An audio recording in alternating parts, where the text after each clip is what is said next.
And now we're recording. So last week we got through most of the Module 9 or Week 9 stuff. I don't think we got through the Wilder Kingdom Chapter 9, though, which was on uh, wild dogs or zoo dogs. And so I'd like to start there. And we don't have to talk about that necessarily for that long unless the discussion gets really interesting, I guess. But I'd like to start there, and then we'll move on to the stuff for this week and see what we can get through. So in that Zoo Dogs chapter, it's so we let's just go to the questions. Let's do it that way. So why, question 17 from that chapter is why don't dogs show up in zoos often? What are some examples of where they have shown up? Start there. There's Jasmine. Okay, good. Jasmine First Anderson. one, I put that dogs do not fulfill any of the criteria that zoos use to select their exhibits. They are not wild, exotic, or endangered, but are instead domesticated, familiar, and numerous. Dogs have been used in zoos as companion animals for animals like cheetahs. In the 18th century, the public were admitted to the menagerie through payment of halfpennies or a cat or dog to be fed to the lions. In a zoo in China tried to pass off a Tibetan Mastiff as an African lion. They've also been used in the United States as ambassador animals that can be brought out to the public for closer inspection. Great. Yeah. Um, so they do show up in some capacity, not a lot in zoos per se, but in like zoo adjacent manners, and such as like you talked about as food items or as fake lions. In some cases, there's some interesting examples of them showing up. Um, and you mentioned that they are domesticated. How does that play into the discussion about whether or not a thing shows up at a zoo? So that's sort of, well, you can start by probably answering question 19. What is domesticated as opposed to tame? And then how does that relate? Uh, Bjorn. Sorry, I'm reading question 19 now. Oh, You yeah, okay. So as far as like domesticated versus tame, domestication refers to the evolution of a species becoming more tolerant of human proximity over time, and then tame refers more to the individual. So it describes like an individual who has been like raised or is comfortable living among humans. As far as dogs go, I think with the domestication, with that also comes a huge quantity of dogs that are very ingrained in just normal modern human life. And so people have access to dogs. Like there's not a shortage of dogs. Like if people want to go see dogs, they can typically easily go outside and do that and oftentimes see them as close as they want to and interact with them, pet the dogs and stuff like that as well. So they don't need to go to like a specialized facility in order to do that. They can often just walk outside and you'll see, numerous species from pugs to, I don't know, Saint Bernards. So they essentially have access to that already in their day-to-day life. sure. Yeah. I mean, I think all of us know probably someone with a dog, unless you have a dog allergy and you don't have any friends with dogs. So they're, in that respect, an incredibly common animal to encounter. Uh, so you would say that one of the reasons is that they lack any sort of, there's no mystery to a dog, basically. There's no exotic. It's like the least exotic animal we can probably think of as your pet is a dog. Um, that being said, are there dogs out in the wild?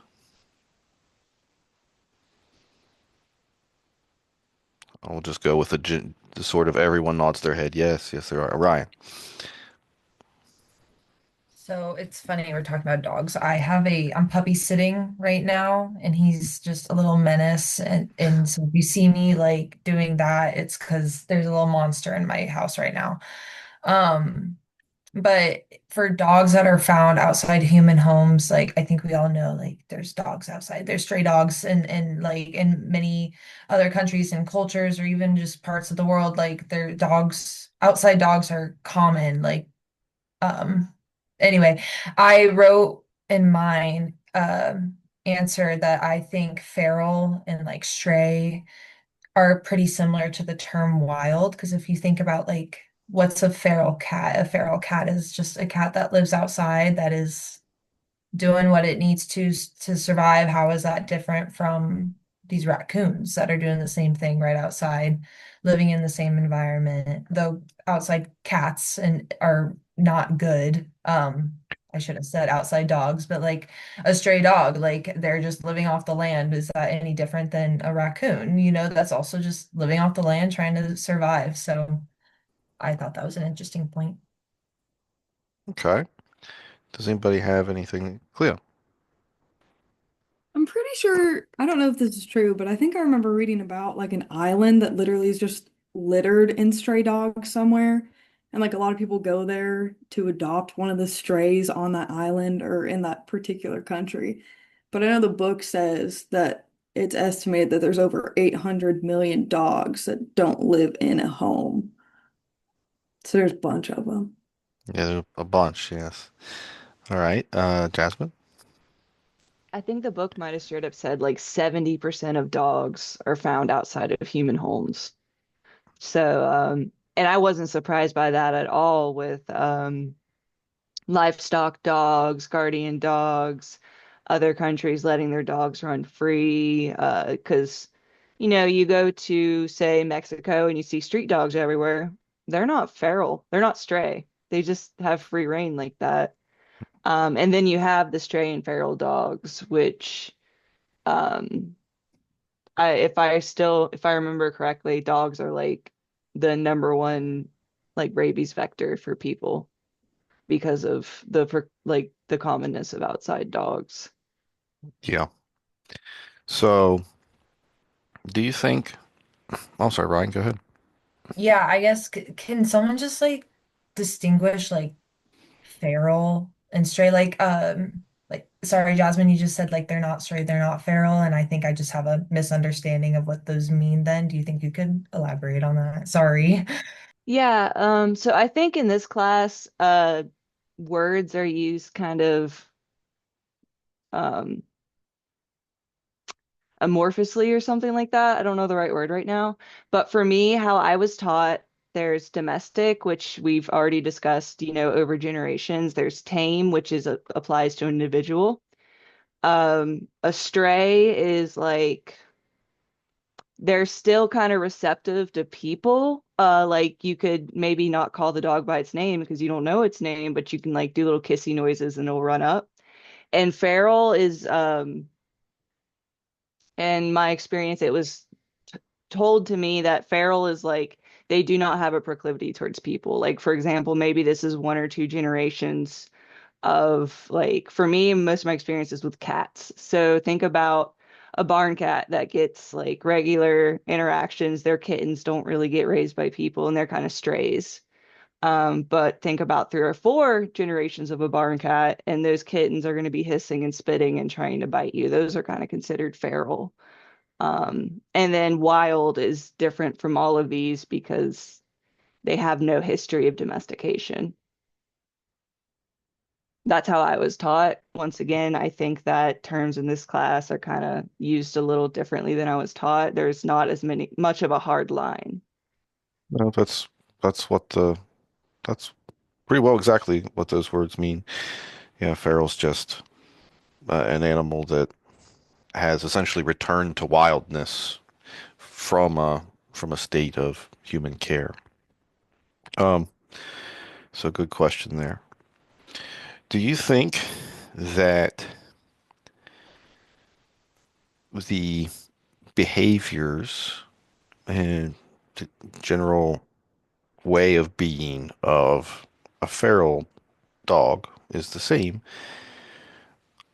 as it would be in captive care?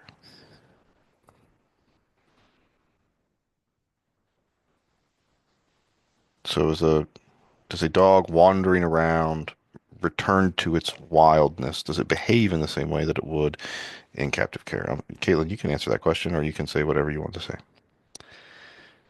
or you can also say nothing. I was just going to ask you to repeat the question.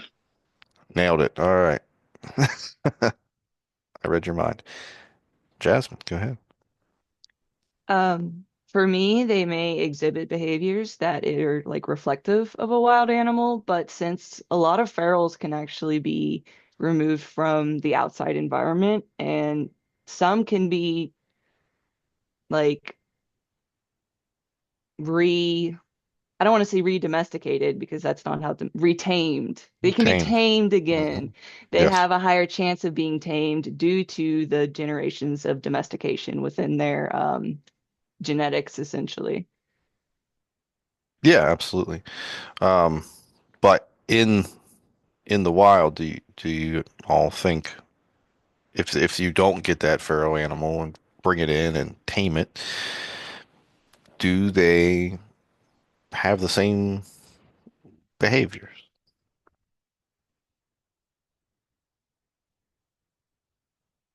Taylor. I think that maybe if they were out and about and feral, they might learn some things that might alter their behavior. Like I think like they will become more independent because they learn that like they can't like maybe depend on like owners and things like that, or they fear people more. I feel like when I see like strays or anything like that, they're a little bit more fearful, less trusting. So I feel like their way of life is much different, and that like results in behavioral differences between the two. Yeah, yeah. Feral animals are sort of by definition, they're more afraid of people. Caitlin? I think some of it depends on like level of habituation, even with wild animals. So like we were just saying, some stray dogs like might or feral dogs that have never encountered people in a positive way, they might still be around a fair amount of people such that maybe a person can't go up to them, but they're not seeing a person and immediately bolting. And you'll see that even like in foxes or coyotes, or in negative cases, bears that have been habituated. I think some of that is just like the degree to which the animal is habituated impacts its behavior. And I think you can see that in dogs and in wildlife. Yeah. Bjorn? I think something that was really interesting to me reading this chapter is that he also did not distinguish between any breeds. And I think that's like a really kind of key component of this discussion. Because like I often think it's like, all right, if all people and all, dogs died tomorrow and then thousands of years from now, there's like a new human civilization that uncovers dogs. They don't have dogs. And they uncover like, the skeleton remains of a Chihuahua and a Saint Bernard. Like, are they gonna classify those as the same species? Because we just say dogs, but there's so many different breeds that are bred to do so many different things. You have terriers, which are literally bred and created to hunt rodents, and then you have livestock guardian dogs, or then you have like the small little Shih Tzus that are just companion animals. And so I think that that is a huge part of the conversation as well, is, Sure. what is that dog? What is that dog bred to do? And also later on when he talks about, is it better for dogs just to be free? We have them trapped inside of our house. I think that is a huge part of that discussion as well. Well, what do you think the answer to that question is? uh, I think that having dogs in human care, we provide them with a lot of comforts that they would be missing if they were not necessarily in human care. I can speak from personal experience. I have two dogs laying on my carpet right now. Both are 100 pounds, big dogs. One is an Anatolian mix that was a stray who was down in Florida. One is an Akita mix that was a stray from the northern tip of Manitoba, Canada. The Akita mix is extremely independent and she would love to be outside. Like she will come back, but she will roam for a very, very long time. She loves being out by herself. The Anatolian, if he doesn't see us outside, he gets scared. He gets very, very nervous. He's scared of wind, rustling trees. And I think that's very, very dependent on both the breed, but also the individual and those experiences. I do think that most dogs would, rather have that human companionship, and then them just, maybe being inside throughout the day is just kind of a consequence of that. But I think that they would really be missing that if they were, roaming the streets without any human companionship at all. Okay. Caitlin, what do you think? So on the negative side of us having dogs in our homes instead of letting them roam free, I like just read something about how a lot of dogs, as we just covered, were bred for a purpose. And sorry if you can hear my cat crying in the background. Okay. A lot of dogs were bred for a purpose, whether it's livestock guarding, herding, hunting, whatever. And now we're keeping more dogs as pets based on like their appearance and what we want in a dog, but it doesn't undo the thing that they were bred for. So we're now seeing a lot more behavioral problems in dogs that are because they're not getting an outlet for this thing they've been bred to do. Like if you get, a livestock guardian dog that maybe has some aggression issues or just like it's restless, it wants to be outside, and you keep it in the house all the time and just like a small yard, that can lead to like anxiety and other problems. So like we've bred dogs to do this role and have this purpose, but we've now kind of like reverted back to having family dogs that are in the house, but it doesn't undo all of the years that they were bred to be a certain way. So we are kind of creating new problems in dogs. Absolutely. Um, I've seen that in actually in my sister-in-law has a dog. It's a I'm not going to remember. I'm not real good with dogs 'cause I'm a cat person, so you have to forgive me. But it's a big and very beautiful dog. And it's a type of herding dog, and it has anxiety because she well, she's really good to the dog. She takes it on walks and stuff, but it just wants to be running like 24/7, and she can't keep up with quite its energy demands, and so it gets anxious. It has anxiety problems, and um, but let's try to take this discussion and move towards zoos. How can zoos, so for example, would there be a benefit to zoos gathering up feral dogs and having a feral dog exhibit? Should zoos display feral dogs? Should zoos integrate, just like normal non-feral dogs, tame, domesticated dogs? And how would they do that? Is there a reason to do that? Jasmine Kyle. I think if zoos were to move into the direction that we were discussing earlier in the semester, that humans are a part of wild, if zoos were to move in that direction and in combination with their education being broader and covering ecosystems and wildness in that sense, I think it would make sense to have dogs. We kind of evolved alongside each other. So I think dogs would be an important inclusion in zoos. And also, even if the dogs in the zoo wasn't feral, because I don't think they would be feral, they would be housed in an enclosure and fed and watered and probably played with for enrichment. That would be the easiest enrichment ever. Um, they would still be important. I lost my train of thought. My cat's meowing too. But we're all talking about dogs and the cats are getting jealous. Um, I think it would be interesting and could show like urban ecosystems. How we were discussing how urban wildlife isn't really seen as wildlife.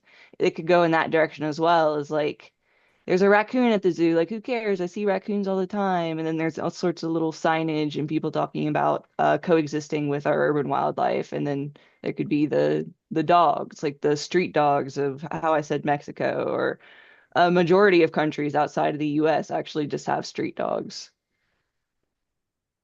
Yeah, okay. That's a good idea.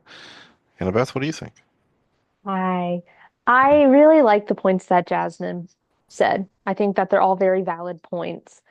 I still think that maybe there's other ways to convey that information without actually housing wild dogs. I just think that that may be a inefficient way of having those resources because I feel like there's other ways to get that information across. Maybe like, you have a painted dog exhibit, and then you can talk about like there's signage about, wild dogs and stuff like that. I just feel like using all of that funding for a whole exhibit for these dogs, you could use that those efforts and funds somewhere else.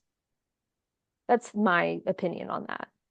Sure. Okay. And those funds could be used for conservation or, yeah, I mean, I can see that as a good argument. Taylor, you had your hand up. Yeah, I definitely agree with like if zoos are saying that they want to be conservation based and conservation minded, they need to make move towards animals that actually need it. Like we said earlier, like dogs aren't necessarily in dire need of conservation attention. Additionally, I think in maybe more like in the US or maybe Europe and things like that, that like where people consider themselves dog moms and dog dads, like people aren't going to be happy necessarily about seeing dogs not in homes. Like it makes people kind of sad, and I don't think it's necessarily going to be something that draws people in. Like yes, it's definitely a reality for them, but I think you also have to be sensitive about how people are going to view it. Like when they see a dog in an exhibit like that, I think they're going to be maybe a little bit put off by it. And like I said, it is very common to see, but with people just so accustomed to having, I mean, people build dog like houses for their dogs. They have like special water fountains for their dogs. You know what I mean? And seeing them like that, I don't think people are gonna like it, to be honest. Hmm. Okay. Yeah, I can see how it might be a turnoff actually for some visitors. Tiffany? Uh, I think there's kind of two problems I would have with having um domestic dogs in zoos. One would be logistically, do we only take that like street dogs or something and supposedly house them, or then do we end up breeding them and now we still have all these street dogs out in the wild? I feel like that would become like kind of an ethical issue with a lot of people of like there's already the ethical issue of don't buy from breeders, adopt a dog and stuff like that. So I feel like zoos would be pulled into those conversations, which isn't necessarily a bad thing. But there's other conversations we'd probably rather dominate than that. Another issue I have is from an education standpoint, where we already kind of are trying to stop people from wanting to keep certain animals as pets. So I feel like having an animal that is routinely thought of as a companion, a pet, along with these animals we are trying to convince people to not keep as pets, might kind of confuse those messages.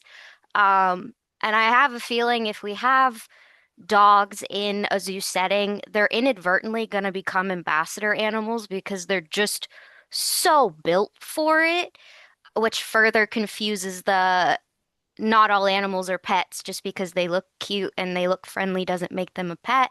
And that I feel like would become a really large conservation issue of now we're kind of conflating the idea of friendly animals being companions versus that's just their temperament that doesn't make them a good pet. Okay. I have some ideas about some of the things you said, and we'll let Ryan go. Yeah, so I agree with what Tiffany just said about like promoting them as pets, animals that we don't want as pets, which is why I don't think zoos should actually like be housing these types of dogs. But Annabeth said something earlier about painted dogs, and I mean, that's part of one of our chapters as well. And um, it made me think of wolves and how wolves are often connected to, your regular dog. You go buy pet food at wherever you buy dog food from, and often there's a wolf on the front of your packaging. So I think without housing dogs at zoos, they can be used to kind of create connections from with people to actually care about the animals we're trying to conserve. Because we don't really need to conserve dogs per se, but wolves, however, are related to dogs, similar painted dogs. And what's that Australian dog? I can't remember what it's called, but Bingo. yeah, those guys. I wish we had those at my zoo. They're so cute and they're so cool. But I think connecting people with animals through something that's familiar can be used as a really good tool as long as it's used appropriately, to stay away from the dangers that Tiffany was talking about, where we don't want people to then look at wolves and be like, oh, well, that's just a big dog. So, I think all of this just needs to be very carefully balanced, but definitely can make connections with dogs. So I'm just going to throw things out. These aren't necessarily things I agree with, but maybe playing devil's advocate a little bit because it's interesting. If you have captured feral animals, you have captured feral dogs. Okay, so these are dogs that are afraid of people, um, dogs that have essentially reverted back to wildness, um, and you have them uh, in an appropriate sort of enclosure and everything. You could potentially show people just how the same animal that you view as a pet also has an a wild side to it, right? It has its wild, its non-domesticated uh, behaviors still ingrained in its body, and so you could depict that to people, and that could have perhaps some educational benefit. It might actually have the effect of teaching people not to just think of dogs as big, fluffy, cuddly things, and that they're, really are animals, even though they're domesticated. Yeah, Bjorn? I think to maintain a dog as a feral animal, that would require some very, very poor welfare. I think with dogs, I mean, if you're providing that dog with good welfare and good husbandry, they are not going to be feral relatively soon. So you either have to like keep getting new feral dogs in, or you have to actively make their husbandry practices, not great to ensure that they stay kind of feral. I mean, that's immediately the problem that I'm seeing with that. But I think all of this doesn't it just doesn't negate the conservation aspect.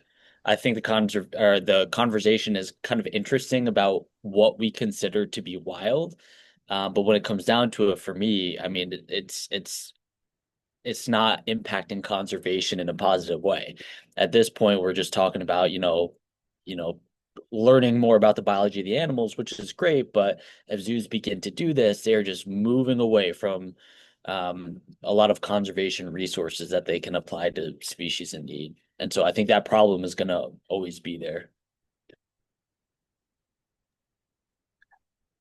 Do you think wild dogs in any areas of the world where they're extremely dense have impacts on their ecosystems and are a net conservation negative? I do, but I don't think that you need dogs within a zoo. Like, I don't think you need to display dogs in order to say that. Like, same thing with cats. Like, I don't think we need to display cats in a zoo, but they are complete eco-terrorists. I mean, if you have outdoor cats and feral cats, they are completely destroying native ecosystems. And I think it's okay to educate people on that, but I don't know if a zoo is necessarily the correct place to do that with live animal displays. Yeah. Okay. How is there a way that isn't a permanent exhibition of the animal, of dogs, that zoos could integrate dogs, not necessarily feral dogs, just dogs in general, into the zoo experience? Ryan. We actually have a zoo dog, and he was a stray, and his name is Walter. And he helps with like training demonstrations for some of our interactive programs with like our pre-K kids, just part of our educational team. I believe he retired last year though, so I don't know if he's still doing that, but I'm pretty sure I've seen or at least heard of a couple other zoos having similar dogs for like training and demonstration purposes. Um, Also, the book I believe mentioned, or maybe I just am pulling this out of my head, cheetahs and dogs, and how they've been used as companion animals for cheetahs that were orphaned, or their mothers are just not there. Um, so I think that's pretty cool. And I wonder like what their treatment, Bjorn mentioned like the treatment of those animals. So I'm like the dogs that are with these cheetahs, are they like super cuddly and nice and trusting of humans as well? And then my other thought was like, well, though there's no conservation point to it, we've already mentioned that, but if you had dogs in a zoo setting and you like limited your interaction with that dog, much like we do like lions and tigers. If you limit your personal interaction with that dog over time, would they then just like not be as trusting to humans? And like if they're raised by their mothers for a couple generations, would their demeanor change? And would that be more beneficial for animals like the cheetahs? Could they mother the cheetahs in a more natural way by being treated like that through husbandry and welfare? Anyway, thanks. They're all good questions and good points. And that is the cheetah thing is a particularly interesting application. And yeah, cheetahs are interesting because cheetahs themselves I'm not going to say cheetahs aren't dangerous. That's, not technically true. I mean, they're very capable of killing someone.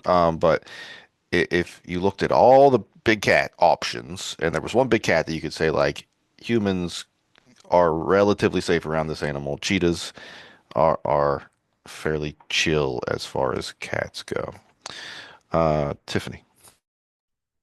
Uh, this might be from the many museums I've been and partially worked in, but when I think about incorporating dogs into a zoo, even for like a temporary exhibit, one thing that I'm very familiar with in zoos is historic breeds used in like sled purposes where you talk about their like historic purpose and why they were bred and their connection to humans.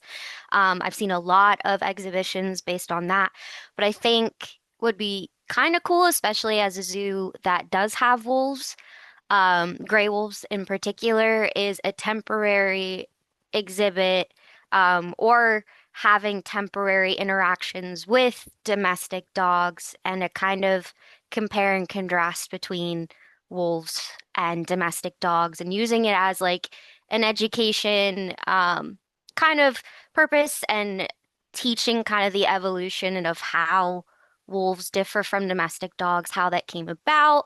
Um, Probably not permanent, but even just having keepers bringing in their pet dogs and being like, for example, my curator has a couch potato pit bull, a mix, and just being like, yeah, this is nothing like the wolf, and this is why, and how they changed. I think that would also be really interesting as a temporary exhibit. Well, yeah, and then you could talk about natural and artificial selection and things like that, which would be really educationally beneficial. Bjorn. So when I worked at the Wildlife Science Center in Minnesota, every winter, I think it's like J January, February, they have like a little winter festival. And so they specialize in wolves. So there's enclosures with, gray wolves basically everywhere. It's like the whole facility. But there's like double fences. So it's very, very safe, and people actually will bring their dogs. People are encouraged to do so. And people bring like a variety of different dogs, but it's really kind of focused on snow dogs like huskies and all like the fluffy northern breeds, the Spitz breeds. And they actually have a sled team there as well, where people can take little rides in the woods with the sled team. But it's a huge hit there at the Wildlife Science Center. Like it's this little just mini festival where people will actually bring their dogs to the facility. The wolves actually love it as well. The dogs love it. The wolves love it because it's great enrichment for them. Um, And so it's just kind of a really cool way to kind of what you guys were talking about is connecting that line between, wild canids and dogs through a kind of more primitive breed. But it was a great way to actually incorporate dogs within the zoo without the zoo actually being the focus of the dogs, if that makes sense. Like they were like, come bring your dogs, and it just created a really cool community in that sense. No, that's awesome. Um, Abby. So at my last zoo, we actually had an Alaskan Husky sled program where I was one certified right away from becoming a musher. Um, and all of their kennels are kept separately from all of our zoo animals, obviously. So you have to specifically book sled rides to be able to come meet these dogs. Um, and people are able to meet the dogs like after the rides. And then we also have the two gray wolves, Luke and Blue, and we are able to teach people to differentiate between the Alaskan Huskies and the gray wolves during our rides and stuff. So I thought it was pretty cool. That's really cool. What zoo does that? It's in the middle of Pennsylvania. It's Nemacolin Woodlands Resort. Nemacolin does that? That's crazy. I didn't know that. Yes, it's one of our most sought after attractions that we offer. It's like booked out 2 to 3 years in advance. It's pretty Whoa. crazy. I guess I need to book my ride now. Like, that's cool. Very cool. I want to throw out one other thing, and then I want to move on from this chapter and get into the stuff that's supposed to be for this week. Um, when I was teaching at Alderson Broaddus University, I want to say a couple times a year, maybe twice a semester or something like that. Um, they had a group of people that would bring in therapy dogs, and they'd have like therapy dog night or whatever, where they'd have an evening with the dogs and they'd have some other little things going on that night. The idea, of course, was to bolster student spirits, and people just want to go pet a dog, and it was a pretty good time. Um, I could see zoos doing something like that, where they had like therapy dog events or something, and a part of the, fun of that particular day would be coming in to see the therapy dogs, and, um, it would not have anything to do with conservation, but you could integrate that into your zoo that would just attract people, right? Like people would just want that experience. Caitlin. Kind of in that vein, I've seen that Northwest Trek Zoo in Washington State. They've been doing like on special days, like bring your dog to the zoo, and people can walk their dogs through certain areas, and they've been posting on social media like other animals' reactions to the dogs. And it really isn't a conservation event, but it like draws people in because people want to bring their dog to the zoo and take pictures of their dog in front of other animals. Yeah, that I think that can be problematic, and that unfortunately depends tremendously on the personality of the and respect of the people bringing their dogs. But if you have, respectful, responsible dog owners that are also respectful of the animals at the zoo, then that can be really great. I know that there are problems where you can have some, uh, I don't know what the politically correct word for idiot is, but you can have some idiot running around your zoo that's like trying to get their dog to like upset the lion or, something like that. And then that's a really, really big problem. Um, so hopefully that's, not happening at that zoo. Because then you have a welfare issue with, your zoo animals when they're stressed out. Uh, but yeah, I think it can be, if moderated a little bit. I think that could be a cool way to get people to come into your zoo. And maybe you can, maybe there's a little like couple dollar fee when you bring your dog, and it's like this is the conservation fee. Like you just a little. It would have to be pretty inexpensive, but then like that's a way to convert that event into a conservation event to raise a little bit of money for something. So that's pretty cool, potentially. All right. Let's let's move on now. So we'll go ahead and get rid of that was week 9, the end of week 9 notes. Let's go to week 10 notes. Um, and this is where we get into, oh, I really liked uh chapter 11 of Wilder Kingdoms. Really, that's a cool chapter. Um, this is where we start reading 3 chapters of Arkham Beyond at a clip. Okay. Just so you know, so we will actually be done with, okay, so this next week is week 11. That's technically week 12, but it's week 11 of notes, and then we have week 13, or I'm sorry, week 11, 12, and 13. And then there's like a week, I think, before finals. So it's basically like dead week where we don't meet. We will finish the books and I believe have a week before finals where you can just work on your projects and we can meet if you have questions. It should work out. That's why it increases to like three 3 chapters of Arkham Beyond at a time so we can finish the book. Okay. If I'm wrong about that, I'm sorry, but I'm almost sure that's how I put it together last time. Uh, all right. So this question. So we can start here. Question 10.1. What are the 2 major results, as stated by the author, of the Ethics on the Ark Conference of Zoo Atlanta?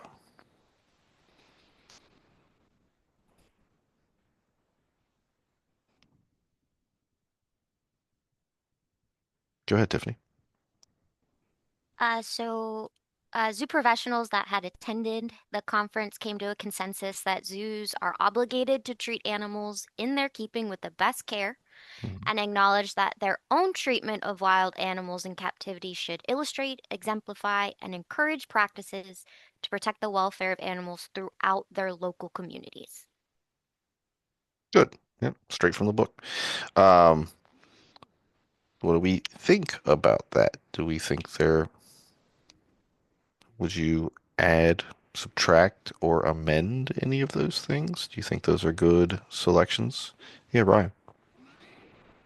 So I wrote in my response that the first result, the obligation to provide animals with the best possible care, kind of seemed like a no-brainer. And that I thought that anyone who would kind of suggest otherwise would probably get quite a lot of backlash. So that one was kind of seemed like a given, but I'm glad we came to a consensus, I guess. Um, and then for the second one, I said that this one might be a little bit more difficult to achieve in animal care professionals without like proper training, and it would require promoting specific behavior change outside of the zoo. I want to think about particularly the first one for a second here. I might ask you to go back to that second one, but so what what does the best care really mean?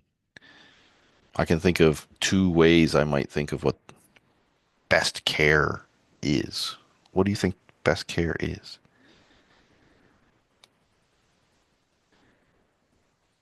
Cleo, why you have that look on your face? I'm thinking. You see a ghost? Is that what happened? You were like, Bjorn. For me, this immediately sparks like, okay, are you talking about species and the best care for the conservation of the species or for the individual? It's kind of like the animal welfare versus animal rights thing, where it's like, are we talking about, the intrinsic value of the individual, or are you talking about the best care for, the care of the species? Okay. Well, in this context, it's talking about husbandry, but um, you could obviously you could assess that in different ways. The idea of care in general, sure. Do you have something you want to follow up with there? You look like you want to say I something. was just gonna say sometimes like when you're focusing on conservation, you make some adjustments to husbandry, which allows you to Yeah. Okay. actually, yeah. So Yeah. Okay. Then that's what I was getting at. Actually, that's what I was trying to get to. Is there's like at least 2 versions of best care in my mind. Tiffany. I think part of the problem with keeping it so vague is it best care within your means that you can afford to give it, or are we talking best care as in the animal will thrive, that we're hoping for the absolute best for this animal, or we're just gonna do what we can afford to do and call that the best? Yeah, what is maybe pragmatic? Yeah, absolutely. And of course, that's what actually happens. No matter what the intent of this, statement is, that's what actually happens. Caitlin. I was also going to bring up financial means, but one of the other things I was going to say is using industry standards to determine best care when available. I mean, like some animals are super niche and maybe there is not an industry standard, but using industry standards when you can to determine best care. So things like amount of space or utilizing enrichment, utilizing training to get husbandry done in a less stressful way, that sort of thing. What I was trying to ultimately get at was, I think, what Bjorn was getting at, and that is that the type of care that is applied to an animal, you can't say what is best without stating what the goal of working with that animal is, right? What is best for an animal that is an exhibit animal? What is best for an animal that is an ambassador animal? And what is best for an animal that is intended to be released into the wild in a conservation effort? Those forms of care don't look the same to begin with. And so that's something that really has to be addressed, I think, for this very generic statement to be useful. It certainly is true that the best care is a lofty goal to have. It's a reasonable, ethical goal to have. Um, but without looking at the nuance of that particular concept, I don't think it's a super valuable statement. It is, as I think Ryan said, like it's like low hanging fruit. Like, yeah, no, duh. Like, of course, that's what we want. And then there is when within any one of those uses, and if we think of like just exhibit animals and we think of best care, I mean, if I want to apply the idea of best care to myself, I might be like, well, if I was the animal, best care to me is I want filet mignon every day. Okay. Like that's what I want, right? I'm not getting that, even though I think that would be best. So there are some difficulties in really assessing exactly what that means. Okay. Now, Ryan, I can't remember can you point out what you had said about the second point again? Because I think I wanted to go back to that, but I can't remember we went so long, I can't remember what Yeah, I my kind of brain was think I doing. misunderstood this one, but I said that it could be more difficult for animal care professionals to achieve without proper training and would require promoting specific behavior change outside of the zoo world. Or, yeah. Can you explain that second part? Behavior. Like, so hold on. The second result is the acknowledgement that animal care professionals' treatment of wild animals in captivity should encourage practices that protect the welfare of local animals within their communities.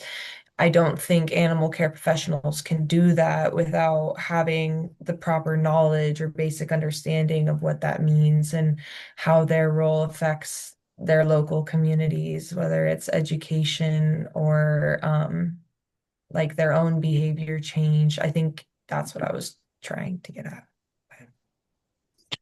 I think what this point gets at, maybe I'm incorrect. It has been 2 years since I read this chapter, and I could be a little off. But what if I recall, I think the idea here is to sort of lead by example as someone working with these animals, right? And if you show what good care looks like to an animal, what good husbandry looks like, that's going to instill in people like, oh, this is what that sort of attitude of being a good animal caretaker uh, looks like. Um, I think that's the core of it. You can feel free to disagree with me, or actually, I love it when you disagree with me because then I get to hear a different opinion. So, um, Actually, I think I was on the same page as what you just said. I just said it very vaguely and differently, but like you said, leading by example. If I'm thinking like Tiger King in a way, like those guys were not leading by example. No, yeah. And also I'm sure like the poor actual like just employees that were there and didn't really have much to do with the zoo world, like they didn't know what they were doing. And I'm sure there's plenty of keepers and zoo personnel that are out there and just like don't have that. Like most of us go to work with a proper understanding of what it means to, for me as a keeper, like I know my role and I know how I can encourage others through like talking with them, but I also have like my own behavioral changes that I do at home. I don't think all people would be able to do that just like on their own basic understanding of what a zoo is. Yeah, yeah. Gotcha. Good. Does anyone else have any other thoughts about that second point or completely different ideas about it? Okay. Mm, I think I think we can mostly skip question two. They're all things that at various points this semester we have discussed to some extent. Question three is worth talking about. If zoos were closed, so no more zoos, we big law comes out, Interpol comes out and says we're shutting down all the zoos in the world. Could more be accomplished for uh, conservation purposes, for biodiversity, is how I've expressed it here? And do you think there's an argument against that, Annabeth? So in the reading, it mentioned that a lot of people would think that, but I wrote some would argue that the money would be so instead, money given to zoos go into conservation, right? That actually wouldn't really amount to a lot because a lot of the money that zoos make is from revenue and from like foot traffic and people coming in and buying tickets and stuff. So shutting down zoos would kind of, I think, would just be net neutral because they're not getting that revenue because they don't exist. But that money, like federal funding going to zoos, would go into conservation. But I said that shutting them down would actually be a net loss because there is still a lot of good conservation work coming from zoos.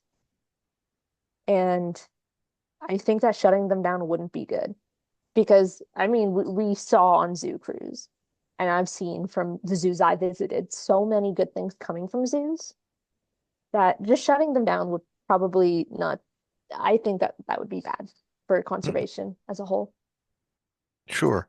I will say on Zoo Cruise, well, I don't actually go on Zoo Cruise, so if you guys don't know, the a lot of the students that are here on campus, they go to three different zoos. I don't even remember what the zoos are right now because I don't actually get to go on this thing, but it's they get to see these three zoos and like their conservation programs and things. We pick good zoos on purpose. I would just say that as so like of course that particular example is like somewhat a selection bias problem where if you randomly select your zoos, you might leave Zoo Cruise with a very sad experience. You know what I mean? But nonetheless, I think it's a fair argument. Tiffany. It reminded me, I can't remember if it was an article, if it was a study, while I was in college. So, oh my God, over 10 years ago, gross. Um, that there's a problem currently and at the time of convincing people to contribute to any kind of charitable giving without them getting something in return. So, for example, selling t-shirts and part of those proceeds go to whatever institution they're raising money for. So in that instance, zoos are kind of that product. We are raising money for institutions for projects and stuff, and we are the reward. You get to come see these animals, and then your funds go to these projects. So if you shut down zoos, it's there's still not a very fantastic way of convincing people who wouldn't otherwise contribute to conservation efforts unless they get something in return. And a lot of that is because they feel like their money earns them something. They might not be getting an actual product, but they're getting a day of entertainment, a day out with the family, a day out of the house. And as a consequence, their funds go towards conservation efforts. Do a lot of people do it because of that? No. It's not the same as specifically choosing to buy a t-shirt and then, yay, you contributed to charity. But I remember that being a specific problem, and I feel like if we closed all zoos, all animal facilities of any kind, we would still have that problem of convincing people to contribute just for the contribution and the feel good instead of not getting something in return. That's a very good argument. And it makes me want to bring up something that is probably quite valuable to our discussion, but is not immediately related. So I'm going to wait a second. Jasmine, go ahead. Well, on one hand, I wish that more attention was given to other conservation efforts, and so more people would uh, donate to conservation on the ground. I understand. Um, so, as other people have said, closing zoos would probably not really amount to much, because if the philanthropist, for example, that donates so much money to a zoo, it's because he knows the zoo. He took his grandkids to the zoo or something. He's not going to donate to some small local organization in the Amazon rainforest. He's just not. Even though I wish he would, I wish on the ground conservation got a lot more attention and a lot more applause, but this is just the way things are. So. Yeah, yeah. So the connection to the place in some instances is one of the drivers of a charitable donation. I agree. Caitlin. I think if you closed all the zoos tomorrow, you would also really hurt some conservation initiatives that directly impact people in areas of conservation. And an example I can think of is like the tree kangaroo coffee program. There's this coffee program in Papua New Guinea, and it basically provides the people that live in the areas of tree kangaroos a sustainable source of income, and it's like really made a difference in their lives. And the coffee is primarily sold by zoos. So, like, when you eliminate a program like that, you're hurting potentially conservation efforts that affect real people and animals. And I think that's something that people would not initially think of when thinking of zoos. And like, I was at the Bronx Zoo not too long ago, and I bought this basket that was made by this like woman in Africa, and it was this whole thing about like sustainable income options again, and finding ways to give that to people so that they don't pursue other options that may negatively impact the environment or area where conservation initiatives are occurring. Yeah, and I like that you bring up. So not only is it affecting the animals, but it's affecting the people that are tied to the same initiatives. And it could be both local lay people working in uh, a field or whatever plantation, or it could be literally the employees at the zoo, right? Like the zoos have an economic impact in a local way, and that's also an important consideration, even if it's not conservation per se. Tiffany. Kind of going off of that, since gift shops are a necessary evil of zoos, which I've had many conversations about with people, that just having animals unfortunately doesn't make a lot of money unless you have product to sell. Um, AZA actually encourages fair trade products in gift shops, which is a fairly important conservation initiative. That if you can't actually give money necessarily, you can sell fair trade products and help local initiatives and stuff like that by allowing for income to people in these affected habitats in that way.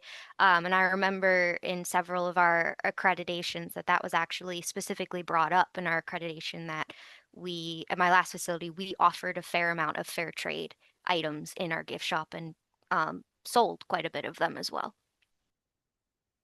Yeah, that's a great point as well. Um, I want to go back to uh, talking about we're talking about people viewing wanting to get something when they engage in an act of charity, if you want to call it that. I mean, how do I even how do I even approach this question? What could we do? What could we do to get people to be willing to give freely some amount of money, not like through a t-shirt sale or every $5 of every sale goes to conservation, something like that, but just to be like, I just want to give you 20 bucks, whatever the number is. How could you, what would need to happen? If any of you can read my mind, I'll be very impressed. Tiffany. I definitely can't read your mind.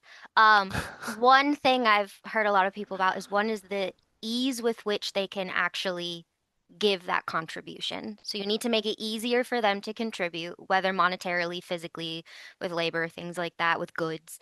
The easier you make it, the more likely people are to actually contribute. But I've seen a lot of initiatives make it a point to prove what that contribution actually does. So show the outcome of that contribution in a very real, sometimes that causes like an existentialism where you're like, oh, if I don't, this happens. But a lot of people want to actually know what their contribution does. They want to know it's actually going towards a specific process, a specific action, instead of like employing people to do those actions in some cases. They don't just want to pay someone's salary, they want to see what their money directly does. I see that being a big point for a lot of even just marketing for a lot of charitable in any aspect institutions. Okay. Yeah, so I think those are great points. First off, that simplicity is key, and I agree. Actually, I had this discussion. It was not related to conservation at all. It was with some red tape bureaucracy kind of stuff at school. We're developing these sheets that different committees have to fill out. I'm on a committee called the Committee on Committees, and we're making all the yeah, it's a goofy thing, we're making all these different committees fill out these sheets, like reporting sheets, and we sit down at the meeting and they start listing all the information they want. And I said, whoa, whoa, whoa, whoa, whoa. If you actually expect to get any of this information back, because people are just going to refuse to do this, it needs to be like a 3-question multiple choice thing. Like it has to be 30 seconds of effort. And even then, you're not going to get them all back.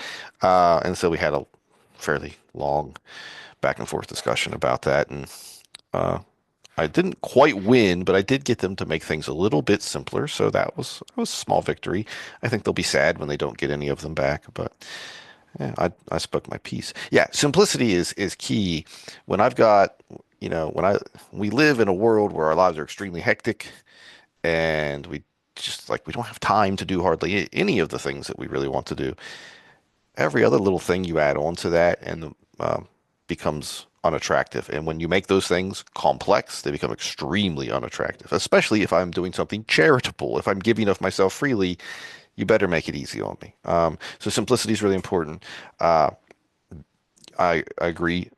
Depicting outcomes is really important. If I just give you some money and I never ever see what came out of that, I just feel like I burnt my $20 bill, right, essentially.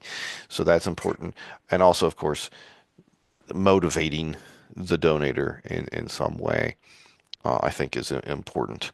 But what I was getting at is so much more fundamental to anyone giving charity. What must a person have to give you 20 bucks? Taylor. They have to have money.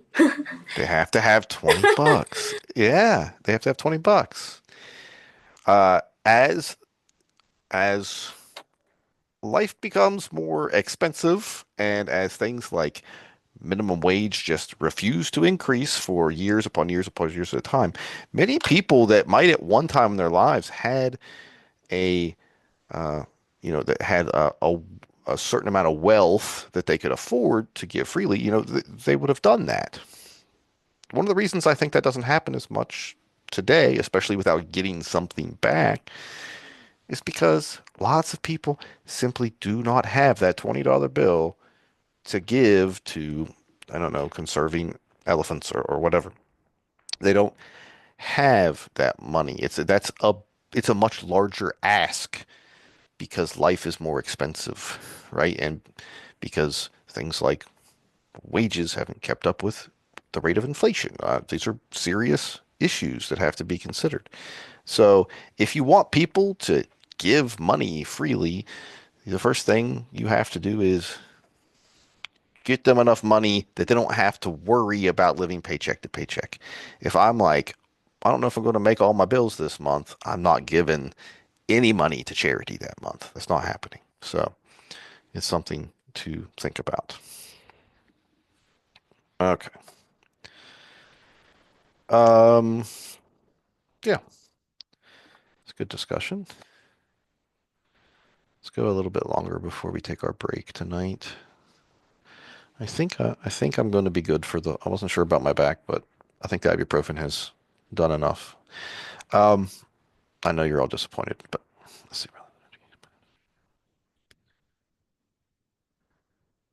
No, we can talk about that. That's fair.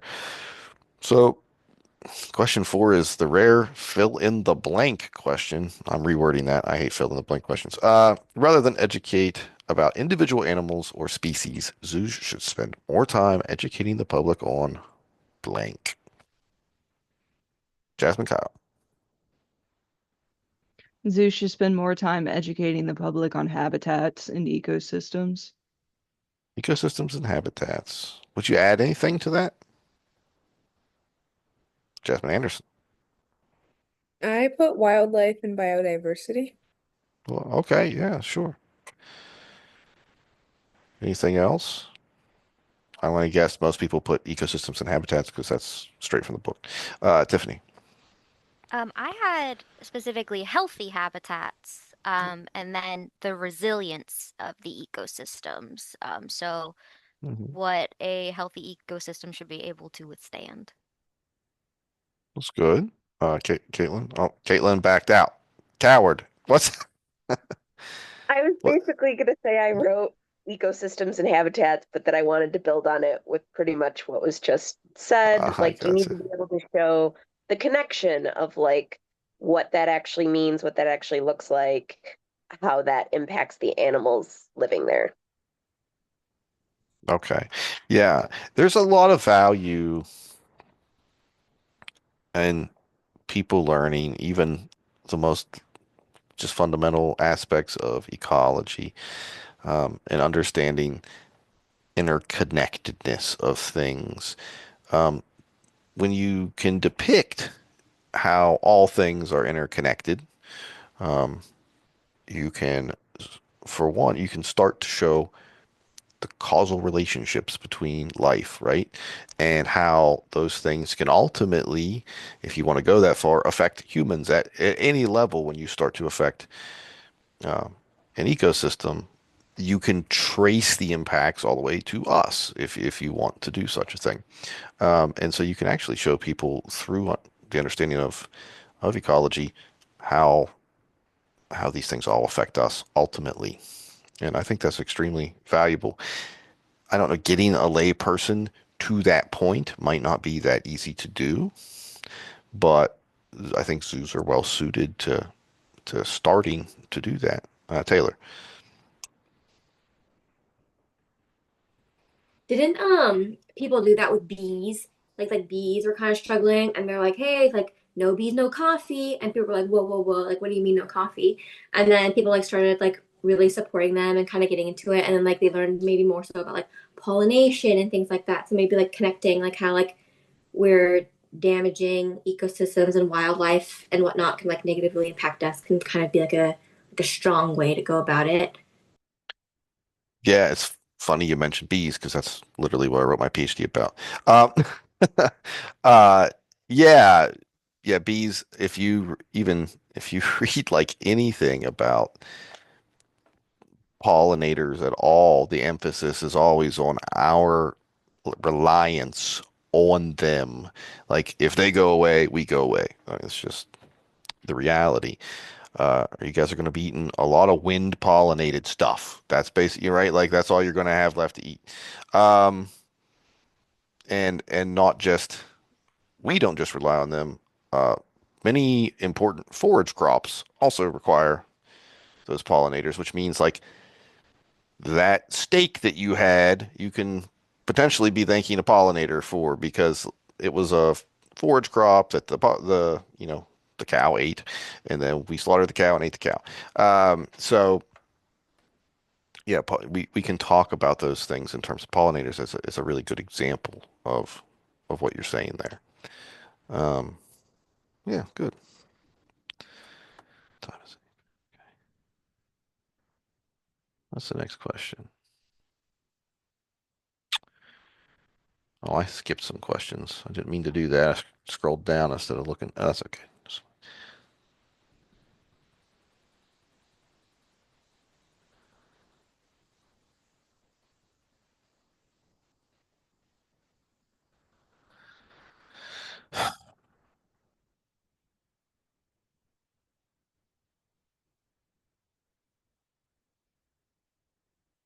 That's all right. We can skip some of that stuff.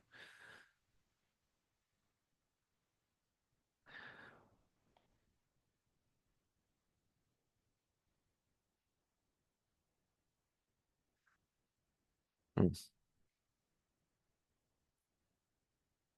Let's go to, I don't know. There's a lot of, man, there's like so much stuff in this chapter. Holy moly. So we need to,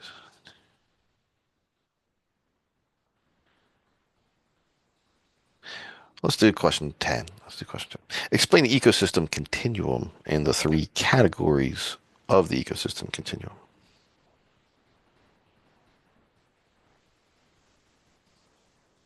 It's a big one, so you're going to have to talk for like a little longer. Tiffany, go ahead. So the ecosystems are on a continuum from systems exhibiting little human influence to those heavily managed for human goals.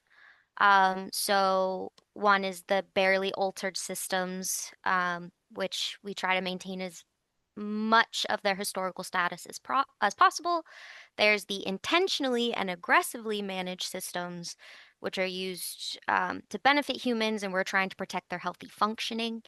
And then there's systems that are heavily altered by human activities, but are not strictly managed for human goals, which are also called novel ecosystems, where they were changed by human forces, but are developing without historically natural forces or by human plans. So they kind of were just left to their own devices to do as they please.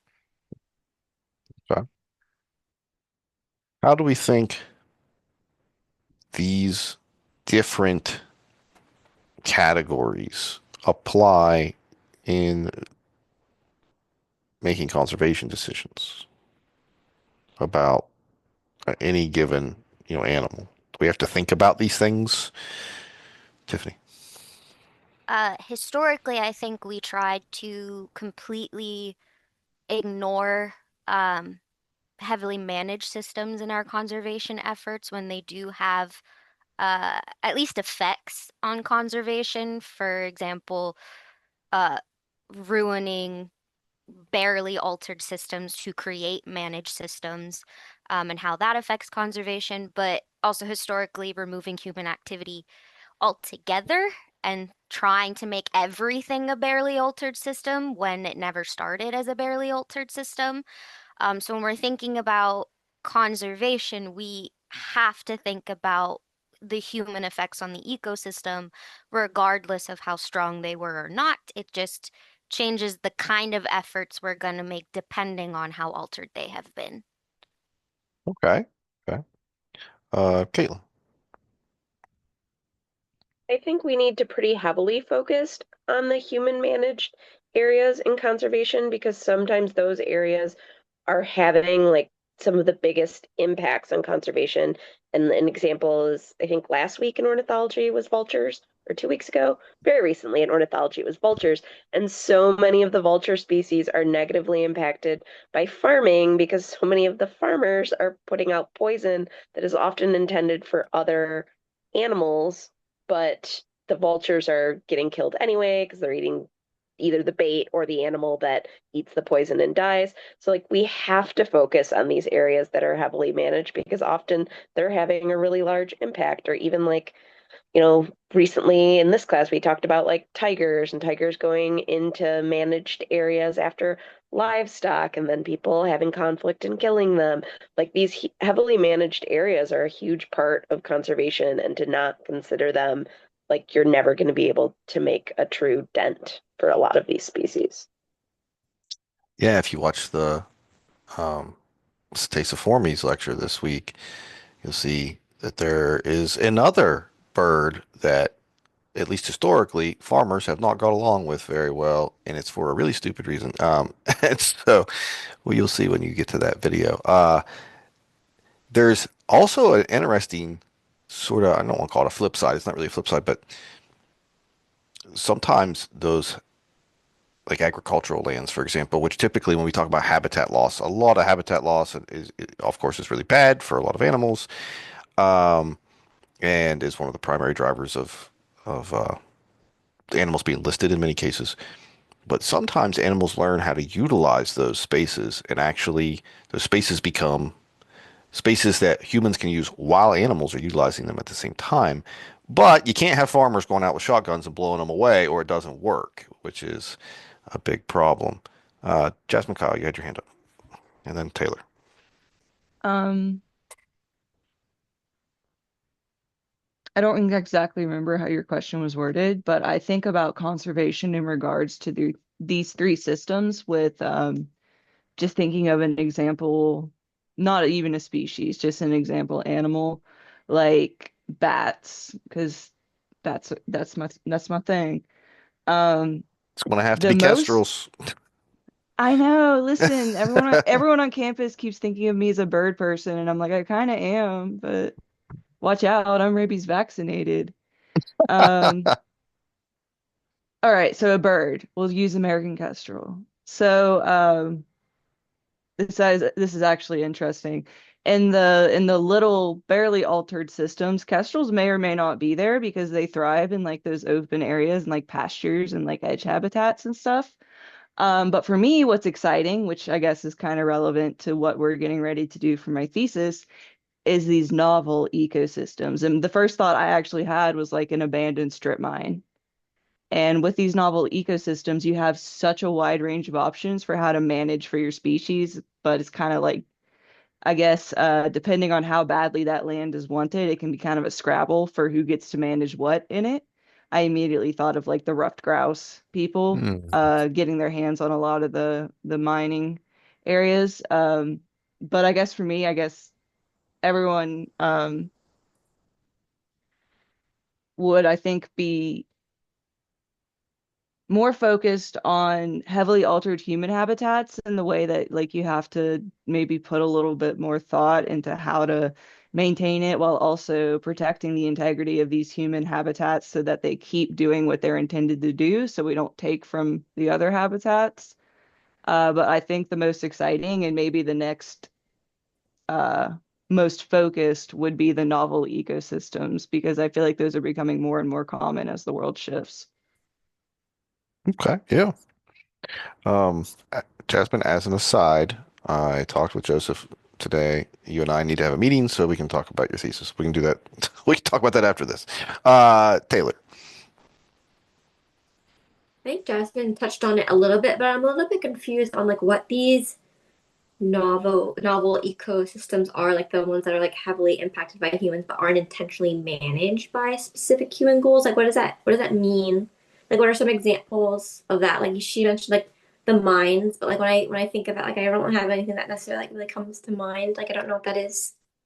So, like, if we alter a system through our activities, but then we don't apply an intentional management strategy, like we're not like, I'm going to manage this in some manner. Any place where we might do that would be one of these, like, as we're calling them, novel systems. So with these old, oftentimes mountaintop style or strip mine style mining sites, where at one point we went in and we like, blew the top off a mountain. Okay. And they do that because there's a coal seam in the mountain, so they're trying to get down to the coal, and then it is essentially abandoned at that point. And if you go very old school, they literally just left the barren rock exposed and walked away from it, and then that system sort of left to do its thing. Today there are laws. There's a law called SMCRA, Surface Mine Control Reclamation Act, and there are some rules about how they have to do some amount of management on that territory to put it back to what's called approximate original contour. This is an environmental science class, so we don't need to go into the details of that law. But the idea is basically to sort of rebuild the mountain a little bit after you blow it up, to kind of give it instead of it being perfectly flat, round it off, basically make it look like a mountain again. And so, but they still just, what they do is they do like a bare minimum. They plant some plants and they walk away from it. And then that system is heavily human altered, right? But no one is typically doing anything with it beyond that. And that system's just sort of doing its own thing. Does that make sense?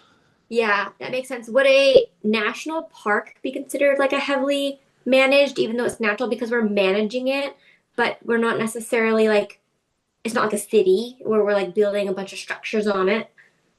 Well, it's intentionally managed. So, right, it's an intentionally managed area, and well, you could really get into some nitty-gritty arguments about this.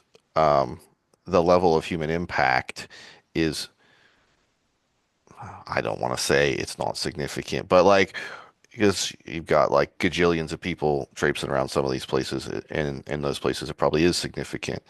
Um, so I guess either way, it's an intentionally managed system as opposed to a system that's just been left alone to do its own thing, right?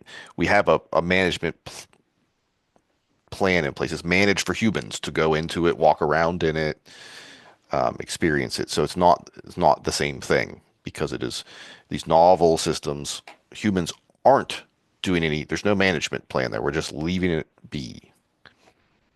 I see. So I think my thinking was like if it's like almost managed to be on the other side of the continuum. If they want it almost like they're managing it to be more pristine. So it's like it's kind of like get confused on what side it's on. Like it is a managed system, but it's almost managed to reflect the other side of the continuum, if that makes sense. Yeah, it makes sense. But it would be on the managed side. Yeah, so Okay. I mean you have, man, I'm trying to think of how else to I think you understand what's going on, but I want to make sure. So if there's you've got basically human impact, intentional human management, and then you've got human impact, no management. Like there's no intentional management plan. Those two different heavily impacted systems. Bjorn. What's that look on your face? You're making I'm me not gonna nervous. lie, I totally lost my train of thought. I got completely lost in that conversation. Um, I guess one thing that I'm continuously thinking about though when it comes to these novel ecosystems is the longleaf pine ecosystem in the Mhm. southeastern United States, because that was one that was like completely decimated by people. I mean, they, converted a lot of it into agriculture, they logged a lot of it. And so they knocked back this forest significantly, and there are a lot of species that actually rely on that ecosystem. So when I think about like the resilience of certain ecosystems, um, I often think about what that like long-term impact that humans have had on the ecosystem and the ability of that ecosystem to bounce back. That makes sense. So in like some areas, I feel like you can kind of knock back the forest, but if you plant a few plants and like walk back, let the forest do its thing, the forest will kind of reclaim that land. It might not be exactly the same, but a lot of ecosystems, I think, have the ability to actually do that, to kind of like regenerate themselves and reclaim that land. One of the biggest problems with the longleaf pine ecosystem is that although we completely knocked it back, right now we also have a ton of wild hogs that we brought in, which love the saplings of the longleaf pine, and they're one of the main problems of why the longleaf pine habitat cannot regenerate at all. That, in addition to wildfire suppression, is an ecosystem that really relies on wildfires, and so if it doesn't have that, it's not going to be able to regenerate, and so it has these stressors that are continuously knocking it back. So even if we're not logging it and stuff, it actually needs human intervention and human management to help bring that system back for the species like eastern indigo snakes and gopher tortoises who really need it. So when I'm thinking of those novel ecosystems, I've often thinking about, the resilience of the system and how much human management is actually needed for that system for it to be a viable ecosystem again, at least something that's somewhat reminiscent of what it was in the past. Yeah, yeah, yeah. That particular system is one with a myriad of problems, and fire suppression is huge because it's an entirely fire regenerated system. Um, they do controlled burns a lot, but in general, since people don't want their houses to burn down, they tend to suppress fires, and that's a huge problem. Um, yeah, but in the second you start injecting more and more human management, it goes from something that's, it's being more intentionally managed. It moves away from sort of what we're calling, I think here, a novel system. But really, it's just the original system that was in place regenerating is what is ultimately what it is. Um, yeah. Ryan. Would Chernobyl be a good example of a novel ecosystem? Jesus. Because I mean, it's just wild, I guess. No one lives there. Yeah, I mean, no, it's over. yeah, well, it is managed in the sense that the actual reactor has been managed to not be leaking radiation everywhere. But yeah, I think I don't know what the proximity around Chernobyl is. I don't know what that number is. But yeah, there is a proximity around Chernobyl where it's like, don't go there unless you want cancer. Um, my understanding is there have been animals found around Chernobyl that are doing okay, and that's extremely interesting. Um, and so, yeah, I'd say that's a strange but really cool example of a system that was heavily modified with radiation, uh, and that we just sort of walked away. We're like, well, that's not for people anymore, and let it do its own thing. And now that's just doing its own thing. So that's a really in a million years that would not have been the example that I would have thought of. So that was really I like that. Caitlin. So pretty much any like formerly industrial or urban setting or even agricultural setting that then returns to the wild is all considered that like novel ecosystem. By the definition by sort of the way the book describes this continuum, yeah, I think that's a fair statement. Like a brownfield. So brownfields are like places where there were industrial processes. Those industries shut down. Those lands become abandoned, but they're not environmentally safe, and they sort of just sit there. And then sometimes there's governmental money to go in and clean those places up so they can be used again. But otherwise, they just sit there for like a long, long time, not with nothing happening on them. And those could be considered like a novel system. Yeah. Okay. I was thinking like the city of Detroit, we have like a lot of them, I think, of like formerly industrial areas that like now nothing's happening, abandoned, vacant areas, nothing's happening, and like we have ring-necked pheasants on the east side of Detroit that live in like the overgrown fields that have taken over like houses and parks. Yeah, yeah. So I think that would qualify under this particular way of defining these things as what they're calling a novel system. Um, I'm sure Detroit has a ton of brownfields. Like they could probably get so much government money to fix those up. But the trick is having people that want to do that. And usually they get fixed up and they'll get like converted into parks or converted into little strip malls. It just depends on what the the grants are for, but some form of human use typically. Cleo. For the Chernobyl stuff, I'm pretty sure there's dogs that like hang around in the radioactive area. And they made a couple scary movies about it. One's literally called Chernobyl, and the radioactive dogs like eat the people that come onto the like in the quarantine zone. But uh where would like natural disasters fall into this like continuum, or could they even play a part in that? Because I know like some people Well, do sure. go out and help, you know what I mean? But like say an EF5 tornado, because I'm on tornado TikTok right now, uh like strips a whole ecosystem, like where would that fall into Well, that I mean, a continuum? tornado shouldn't be able to blow up a whole ecosystem. That's just not what But tornadoes like, do. like Um, a 1 mile radius or something. sure, yeah, but So that's going to regenerate, right? Like in um, yeah. So absolutely, natural occurring disasters, most ecosystems function within the context of their environment, including those natural disasters. For example, uh, mangroves respond to hurricane seasons in a certain way. The tornadoes you're talking about actually are in some ways beneficial in structuring those ecosystems because when trees get damaged and killed, and sometimes uprooted entirely, of course, when something like that happens, it creates new microenvironments within the system. So, for example, it creates snags, and those snags are going to be trees that start to rot, and woodpeckers are going to peck around at them. They're going to create holes. Those holes then could be, for example, the cavity that Jasmine's kestrels are going to nest in by the field, right? Like that is entirely possible. But that natural disaster is a part of the natural system. Does that make sense? It's not the same thing as human disturbance.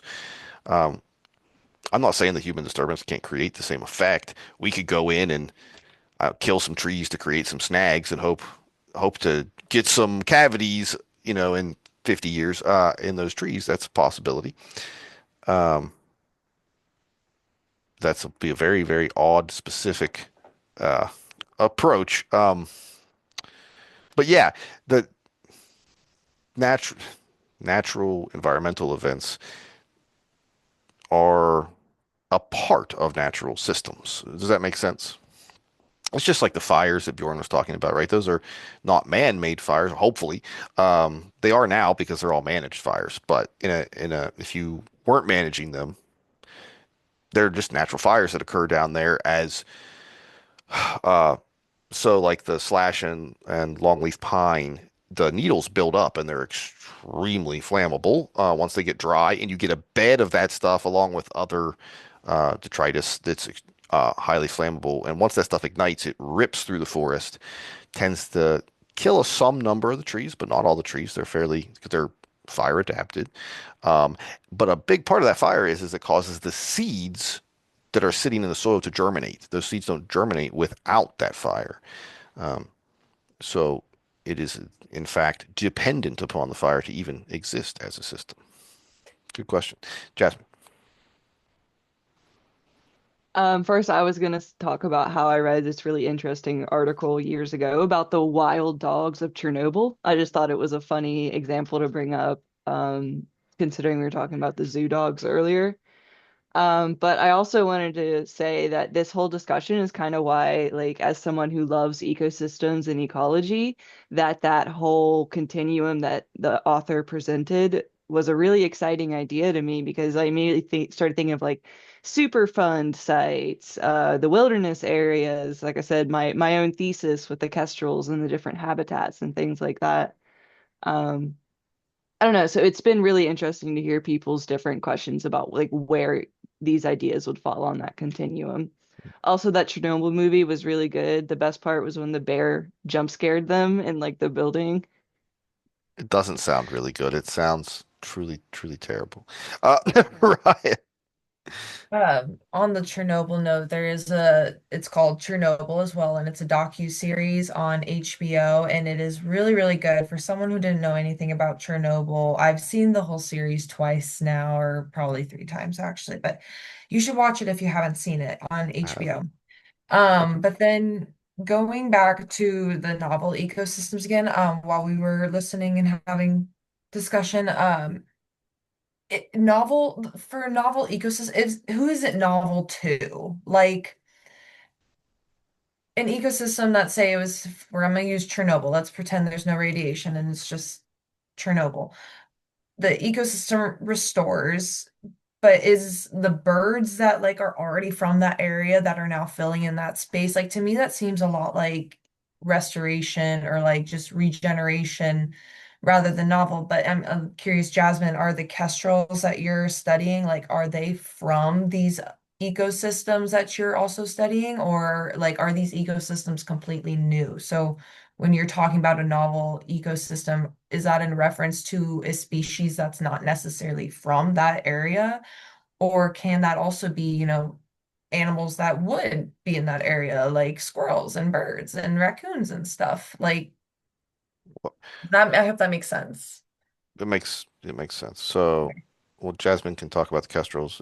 Go ahead, and you can talk about the kestrels, and then I'll answer the rest of the question. So with what I was talking about, for example, the novel ecosystems of the reclaimed strip mines, these are novel in the way that they are not the same ecosystem that was there before. Um, I think, I'm not sure. It's been a long time since I took that class that I learned about all these laws and regulations. I think it was Dr. McKinney's class. So my apologies. When they like reseed these ecosystems, I don't know if they use native seed or if I don't think they do. I think they Oh, just throw down like an affordable seed and they like have some trees and stuff. But for example, like West Virginia was like logged to an unrecognizable state. Most of our trees are not old growth. And our dominant forests before, I believe, are like oak and chestnut. And now that's not our dominant ecosystems anymore. I'm not saying all of our ecosystems are novel ecosystems, but that's how I was approaching it and thought. So even if the animals that were in that ecosystem prior to the destruction came back and inhabited it, it is not the same ecosystem that was there before. And this can be detrimental to conservation in the same way that loss of biodiversity is detrimental. For example, if the oak and chestnut that was there before, I mean, we lost our oak and chestnut before we blasted it to pieces with mining.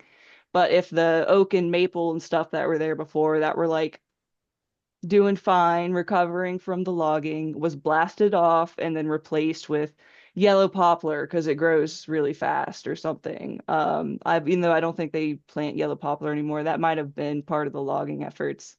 It's also been a long time since I took my forest ecology and stuff like that. It is new in the way that it is not the same ecosystem before, even if it has the same like animal species to come and reclaim it. yeah, yeah, Also, the book, it says it's not human managed. That's like the key thing. Earlier, I mentioned a Superfund site.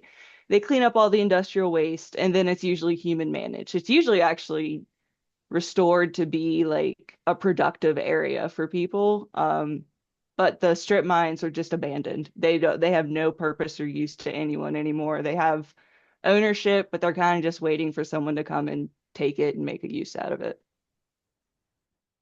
yeah. Typically, a lot of strip mine lands, as an example, get converted because they're very flat. Once they blow off the top of the mountain, one of the historical big things they do is like we're going to convert this into a big shopping center, like because it's just a huge flat land. You can slap a parking lot on that real easy. You can put buildings on that real easy.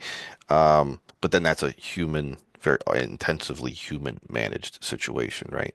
Um, I'm gonna let Caitlin talk, and then I can address a little bit more of that if we need. I just thought this was like a really interesting thing that's happening because we were talking about Chernobyl so much. I Googled animals like real animals in Chernobyl, not the movie. And I'm on a BBC Science Focus article, and because there's a lot of hurt people in this class, I guess the frogs have really changed, and they're noticeably darker to the point that this herpetologist is saying, you go to Ukraine, you show me a frog, and I will tell you if it's from inside or outside Chernobyl. The difference in color is not subtle. Frogs inside are simply much darker, and there's pictures, and they're like wildly darker. It's a tree frog, I guess. And a normal one is like this kind of limey green, and the ones in Chernobyl are like a dark, dark brown. And it's saying that large mammals are doing really well, and that Przewalski horses have wandered into the area, allegedly. Um, so yeah, apparently the animals in Chernobyl are doing great. That is very, very interesting. And I wonder what will come of that when humans can start re-entering that and really, really studying those animals. And I wonder if they're going to see any very interesting genetic changes that have let them deal with radiation and what that means for people's ability to deal with radiation in the very far distant future. It's pretty interesting. Bjorn. I just also had a question about the novel ecosystems because hearing everybody talk, I think I might have misunderstood it a little bit from what the book said. I did not understand novel ecosystems as ecosystems that were void of human management completely, but ecosystems where the management They're- is not specific to human That benefit. So that's is that correct. it? Yeah, Oh, okay. no, that's correct. Yeah, they're not managed toward human ends. At least that is what the how the book sort of highlights them. They can still be managed in some aspect, but not toward human ends. Um, let's see. I'm trying to remember what else I needed to say. Oh, I don't remember. I think we covered it pretty well.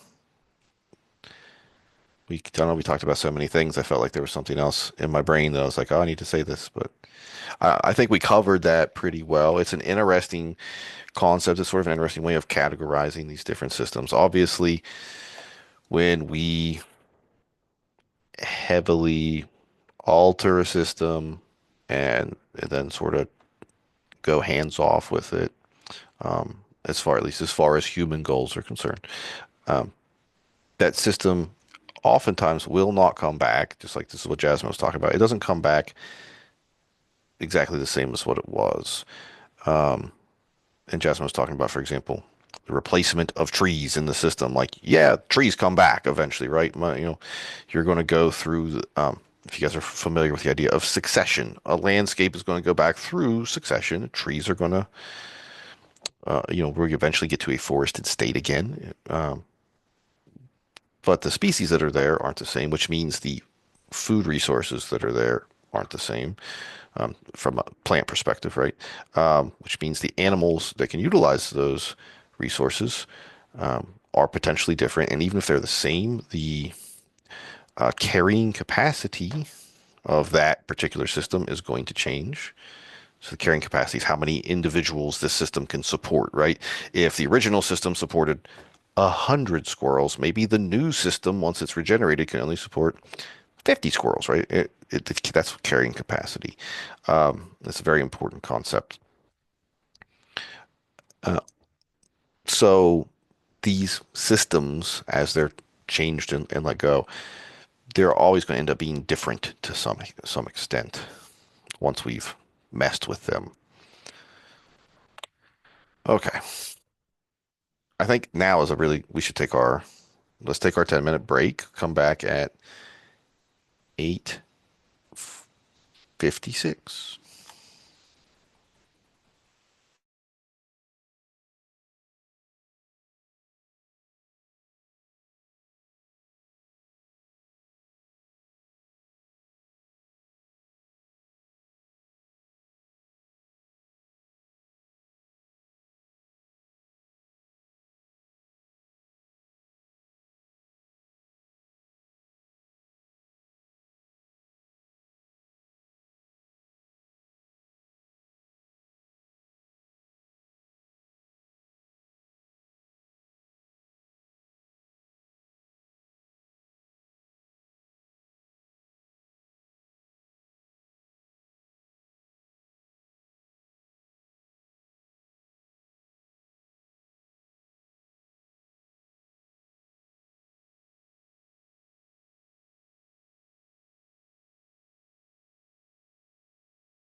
All right, everyone, welcome back.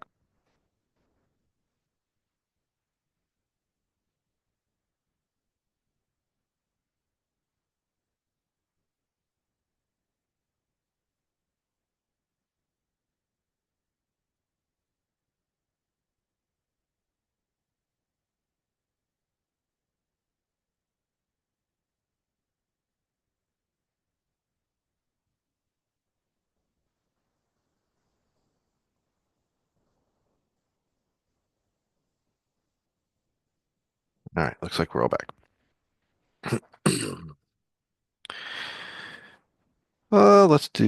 Let's handle a few more questions tonight and we'll wrap it up. Okay.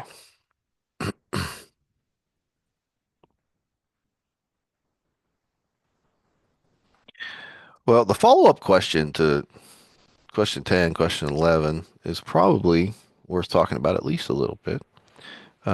And so what does it mean to attribute intrinsic values onto ecosystems themselves? Jasmine Anderson.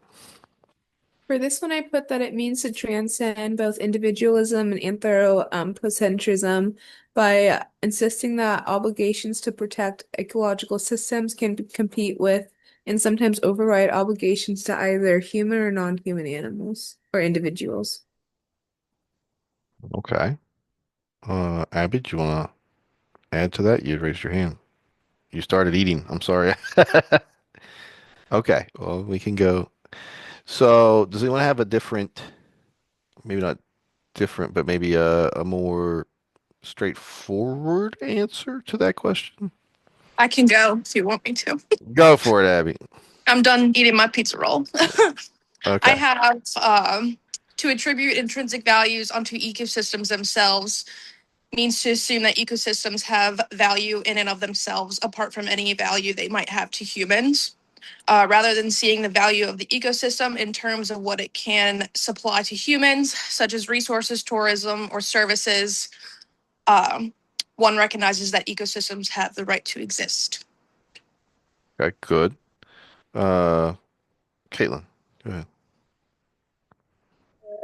I said the idea that ecosystems have value all on their own, regardless of what species are living them, like caring about the cloud forests of Papua New Guinea, regardless of the existence of the charismatic tree kangaroo that lives there.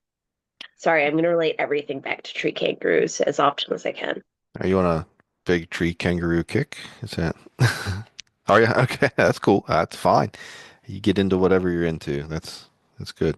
Um, yeah, and I like ex the very specific example of saying like there's a system where there's this potentially charismatic animal, but even if that animal wasn't there, we should value that system. It's a, ecosystems themselves are full living systems that all, it's full of interaction and interconnectedness, and they're valuable in and of themselves. As a matter of fact, probably as a unit of life, they're probably the most valuable as opposed to any singular species.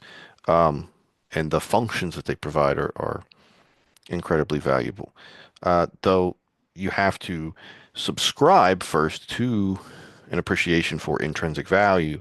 If your ethic doesn't align with intrinsic value, uh, then it becomes you have to find another means within your ethic of finding the value in an ecosystem, right? So, and not everyone aligns with the concept of intrinsic value.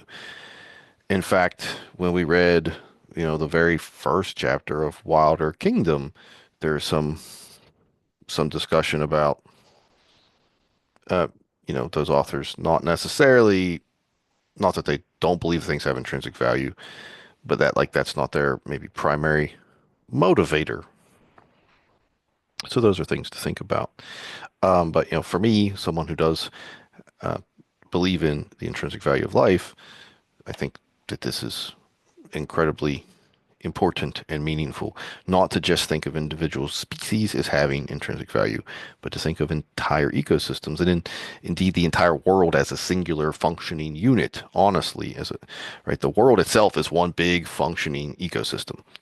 Um, and so I, that's why I hate everything that is happening right now in the world because we're basically just ruining that. It has been given very little regard by most people, and it's a huge problem. So hopefully some of you will align with that ethic, and maybe one of you can figure out how to save it. I can't figure it out.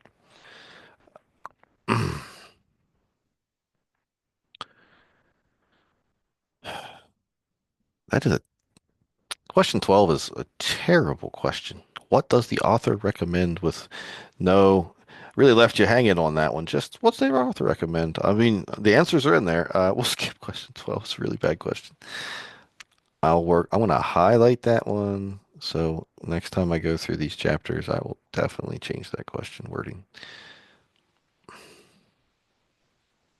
This is cool. Question 13 is really cool. What's the San Diego Frozen Zoo and how's it been used?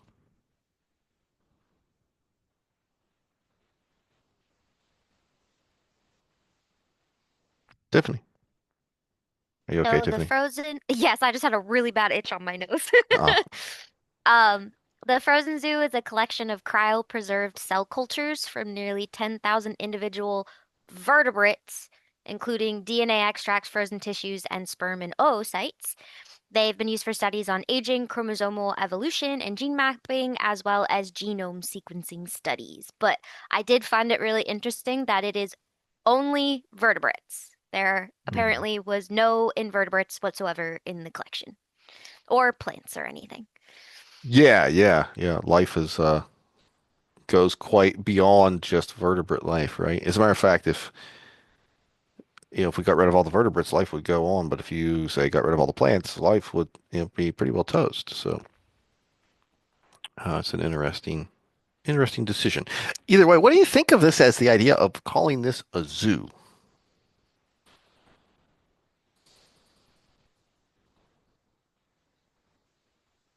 I see just general head shaking. Tiffany.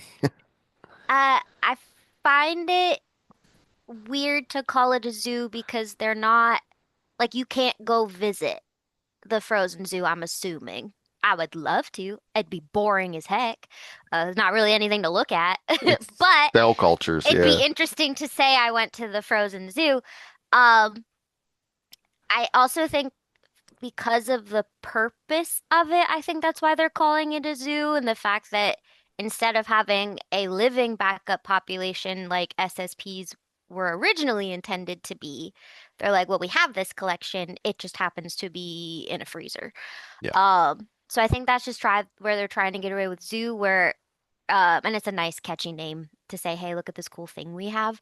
But it is basically just a lab setting where they have these cool collection of tissues and cells. Yeah, I mean it's a big freezer. But yeah, it's an interesting verbiage. Jasmine. If it really doesn't want to be called a lab, then it can maybe call itself a museum, not a zoo.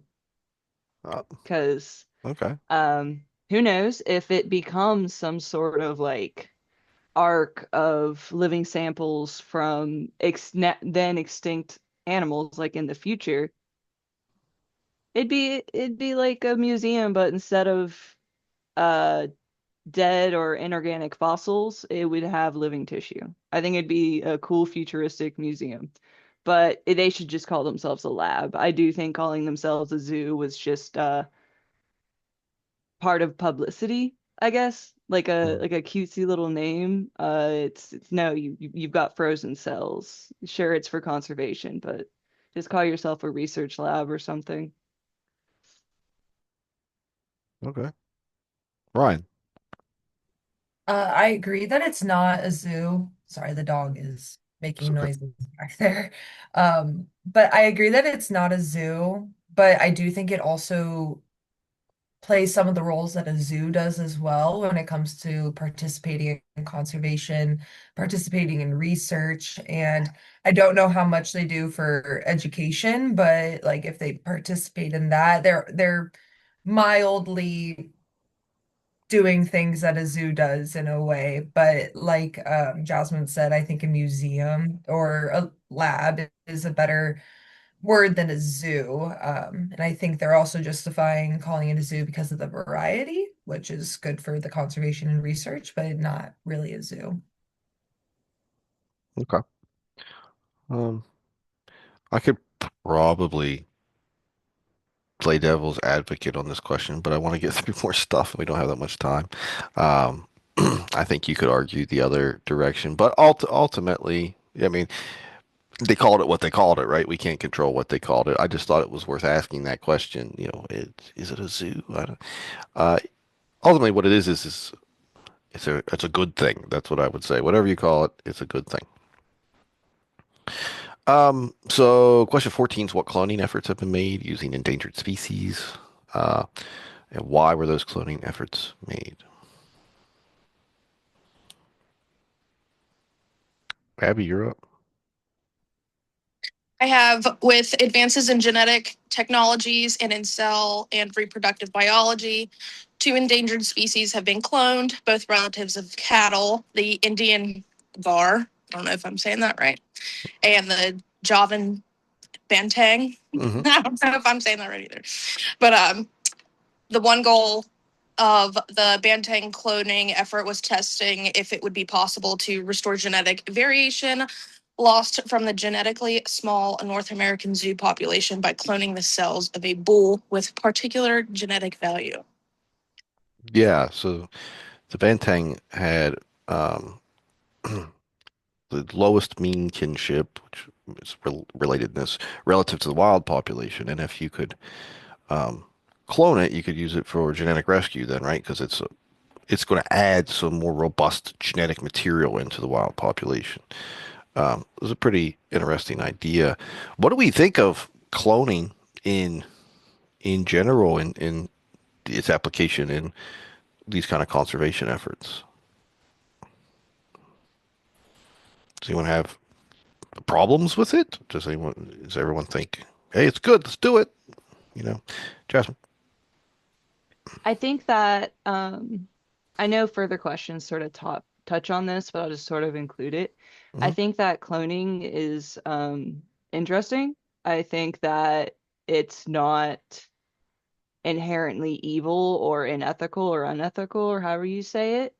I do think that people act unethically about it. I think that cloning efforts, a lot of people aren't truly honest about the source of DNA, the intentions of the cloning, the results. Um, I think it shouldn't be ignored as a potential because I personally believe that if we can clone something like a passenger pigeon or that's the de-extinction question later. Like I personally Yeah. believe that these efforts matter in a way, but they drain so much money. They are not cheap at all, and I don't think that that much comparatively should be put towards it. But I do think it's a very interesting option for our endangered animals and later on potentially our extinct animals from the Anthropocene extinction. Yeah, the cost is sort of, cost benefit triage type question. Like, is this worth it? Um, and of course, with technology, one good thing is when technology gets pushed really hard, costs drop dramatically. So in the future, what is currently super expensive might not be so expensive. So it's got future potential, I think, in that regard. Caitlin. Along the lines of what Jasmine said, I just think that the amount of time, effort, and resources that go into it could be better applied elsewhere in conservation. We have so many animals that are already on the brink of extinction, or their numbers are in a sharp decline. I think we should be putting our efforts there instead of trying to like clone things or like especially the de-extinction question. Like we don't even know how those animals might fit into a modern environment. Like the passenger pigeon has now been extinct for a while. Like, will it still be able to thrive in the same way? Will it create new problems? Will it outcompete something else not doing well? I just think we should focus on conservation issues we have now rather than relying on cloning. Mhm. Yeah, and yeah, like I get what you're saying because are the systems that those organisms even relied on still functioning, right? Given all that has changed. If you bring them back and those systems aren't there anymore, then what is the point? They'll just die again. We could be the first species to make another species go extinct, not once but twice. That's impressive. Um, so yeah, Tiffany. I, I kind of have some issues with the term cloning. And I feel sometimes it's used too much like an umbrella term because a lot of the time they are just talking about, like, sometimes it is legitimately, maybe I've seen too many sci-fi and read too many sci-fi novels. Um, because when you think about clone, you think of an exact replica of that organism, which we know now isn't technically feasible because of all that happens through reproduction.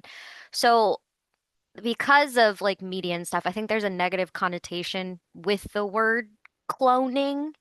And I think it it just doesn't proper has the proper connotation of what we're actually trying to do.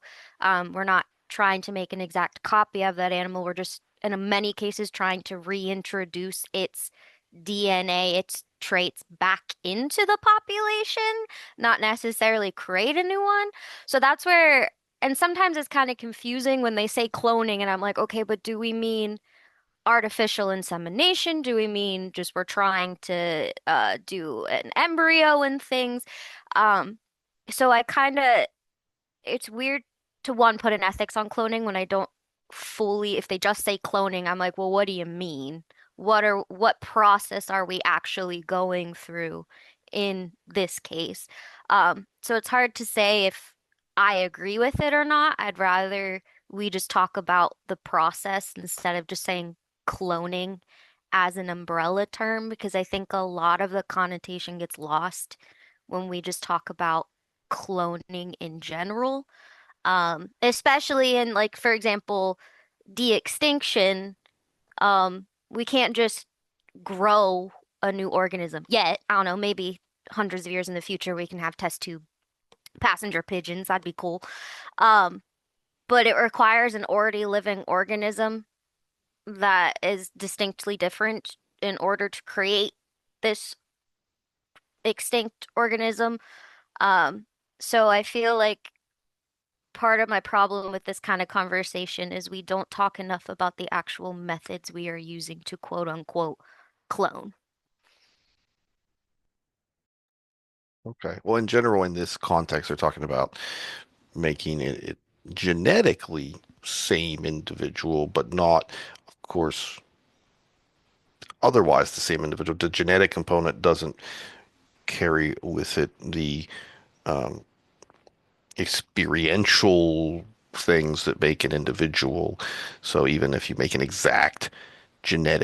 exact genetic clone, it still won't come out exactly the same for a number of reasons. Right. This is maybe a little bit outside the box from what other people have said, though I agree with what everyone has said thus far. Um, and this probably gets a little bit more into de-extinction, but I think cloning relates to de-extinction. So, um, my immediate worry when I was like reading this question is it's going to get in the wrong hands. I wrote about it a couple times, but like I think about Jurassic Park. You got rich people and they made dinosaurs, and then it all just went to hell. And the dinosaurs, it just didn't end up good. But also I think about what was it, like the most recent movie where there were a bunch of dinosaurs and like this wildlife trafficking like underground place, and I remember feeling so sad for these dinosaurs because I was like, well, they didn't want to be here, they were made, and now they have to go through this experience. I'm like, that is what will happen. Like, if I feel like if technology advances and gets in the wrong hands, people are going to be bringing species back left and right. Maybe not just like that, but like say a significant species of reptile or something is able to be recreated and bred, and then it's being trafficked around the world. And I think that's a really big concern to have with stuff like this, because you have a lot of crazies out there, but you also have a lot of crazies with money who eventually might be able to do stuff like this. So I think ethically, we have to also think about, like, well, us as conservationists, as zoo managers, or as scientists, like, we might have the right idea and have the right intentions, but it's gonna get in the wrong hands. Like, humans have repeatedly proven to be irresponsible with science or just with the world we live on. So I think that's a major concern with de-extinction and cloning in general. Okay. Hmm. I think if we uh if we think about using cloning sort of like in the case of the Banteng, I think that has potential to be really beneficial if you can locate individuals that can ultimately contribute a great deal to the genetics of population. That population, it was existing, and they're just trying to make the population more robust through this process. I think that has a lot of merit. I think also that ethical questions are, to me, are there's no ethical issue with that. Personally, I know that we could find people very easily that would have a problem with that. Particularly in various uh, forms of religious protest, right? Um, if you clone a thing, does it clone its soul?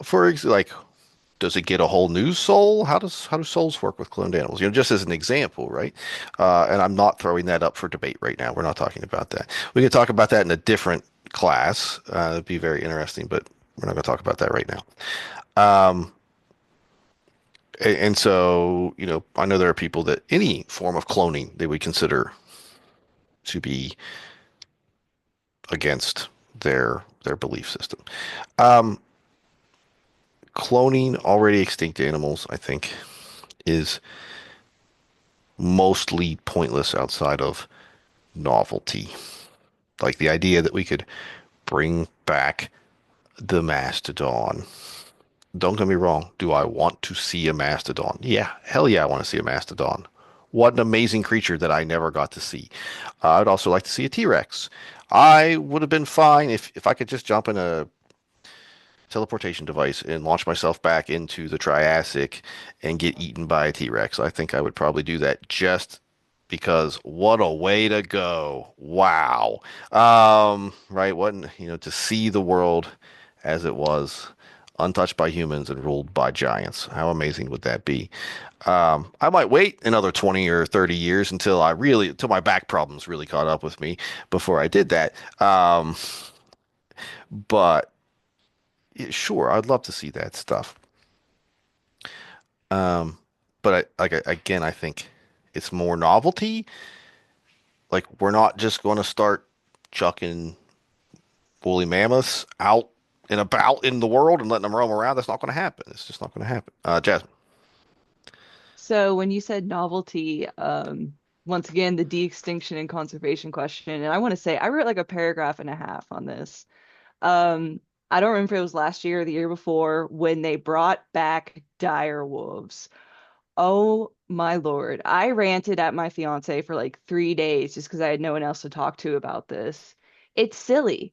It's just silly. That's Yeah. one, the George R. R. Martin, I think, donated to it. And I don't know if it was a request by him or if they did it because they wanted to appease him or appease the public. But the direwolves, mind you, I don't even know if there was a single ounce of direwolf DNA in that de-extinction program, which is what it was listed as. I think they actually used like red wolf DNA or some other actually endangered wolf. They took that DNA and they butchered it into this novelty media circus. They didn't look anything like what direwolves would have looked like. They looked like the direwolves from the show Game of Thrones, which are fantastic fictional beasts. I love A Song of Ice and Fire, but that was an embarrassment. That was a straight embarrassment. It had me angry for days. I would lie awake at night and just think about how, like, in the movie and in the book, Jurassic Park, they had sort of different takes. You know, the movie Jurassic Park is kind of anti-capitalism. And the book, Michael Crichton gives me the feel of almost like anti-science. Like he kind of has a different take on it, but both of them agree that it's it's wrong. It's not playing God wrong. It's wrong in the way that uh there's greed associated with it, which is I was thinking about this when Ryan was talking because that's literally the Hammond from Jurassic Park is just a super rich guy. Like he could have bought that island and done amazing conservation efforts, but instead he built Jurassic Park. So, I think cloning is really cool. I think it's a waste of money, and I think de-extinction is kind of a stupid thing at this point in history. In the future, it might be cool, but De-extinction in particular, like I was saying, I think is a and I would sell all of my assets to go to Jurassic Park if it was real. Like I won't lie. Like I would go to that, but it's never going to be real in my lifetime. I need let's to hope see a not. dinosaur. Yeah. Yeah, I'm with you on that. I mean, technically you now study birds, and birds, as you know, are dinosaurs. So you study the coolest. You study flying dinosaurs. Bjorn. I feel like I'm just gonna echo a lot of what has been said here. And I'm also the same way where it's like I don't think de-extinction should really happen, but do I want a pet velociraptor? Absolutely. I think that would be absolutely phenomenal. But when I was thinking about this question, I realized that like the further back the extinction actually happened, the less appropriate it actually seemed to me. And it kind of goes into what I think Caitlin was saying earlier about like ecosystem balance. Like we don't know how those animals are gonna react in today's ecosystem. We also don't know what impact they will have on today's flora and fauna. And so if we're talking about de-extinction in terms of like modern day animals who are, recently extinct or something even like the thylacine, um, that is a very, very different story. For me, it's something that was, extinct way back when. And I think also with cloning, and this kind of goes into what Ryan was saying, with it getting in the hands of crazy people, and kind of ties into what you were also saying, Dr. McKinney, about the progress of technology. I think my biggest concern with cloning is not necessarily like Jurassic Park, but it more so being widely available to just common people. Mm. And so, especially in like the reptile industry, I feel like I know a lot of ball python breeders who would absolutely love to utilize cloning to maximize their profits in just, the pet industry. And so for me, cloning, I think it does have really, really great value for conservation of critically endangered or very recently extinct animals, but I worry about what that could be utilized for as the technology progresses with just day-to-day people, in the pet industry and stuff like that. Yeah, and I mean the basic principle. I mean, you can, trust me, you can do it. You could Google right now. You could Google like how to clone something, and while you couldn't easily just do that in your house, click here to 3D print your dead dog. Well, you can look up cloning is not really that complicated. The act of doing it requires certain equipment and know-how, but like you essentially take the DNA from a cell and you inject it into an egg, and then you force that egg to start dividing, and that's basically it. Um, that's your little embryo kicking off. That's the process ultimately. Cloning. So cloning is conceptually very simple. It's just knowing how to do it. Uh, and so I think there will be a time where it becomes more available to say like the pet trade or something. If it's permitted to do so, if we don't put guardrails up through policy and law. Um, and yeah, that brings up you like you and I think Ryan also brought this up.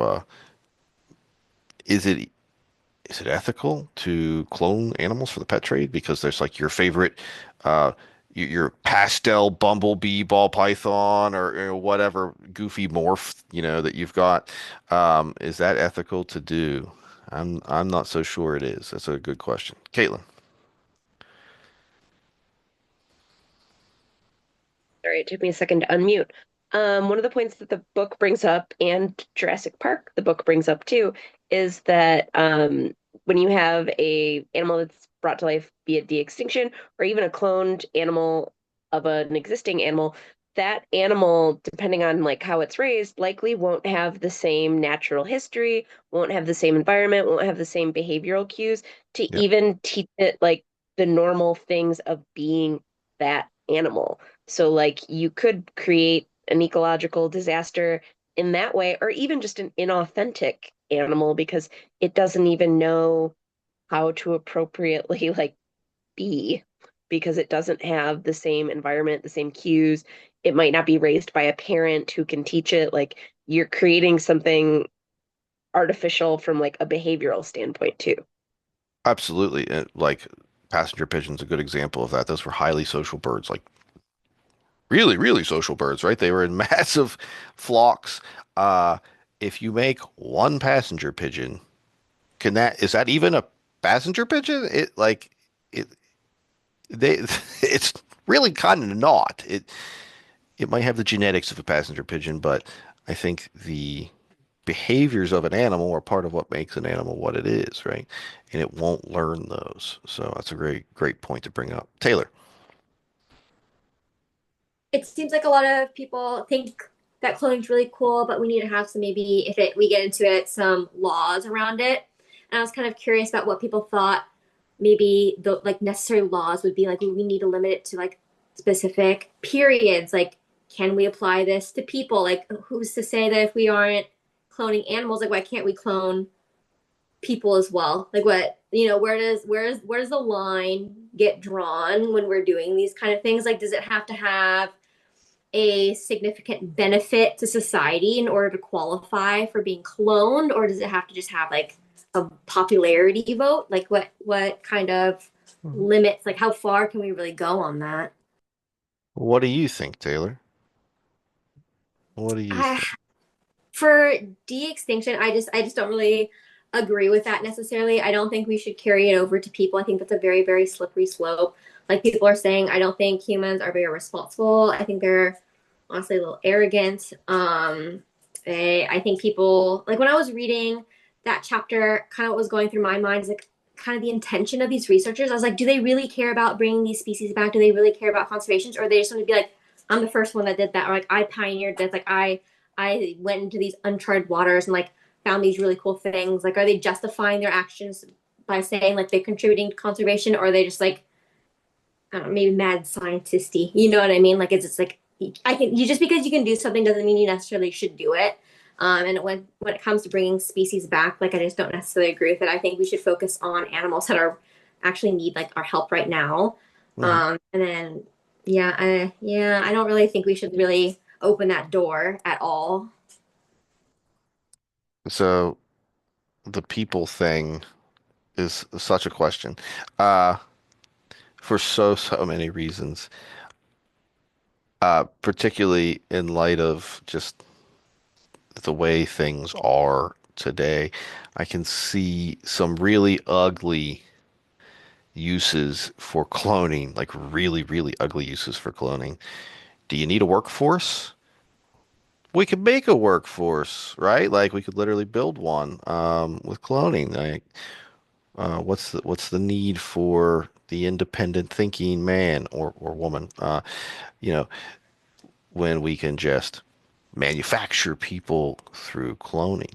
Let's pick a particularly vigorous person, and we're just going to make a whole bunch of that person, and they're really good at doing this thing, so we're going to make them to do that task, for example.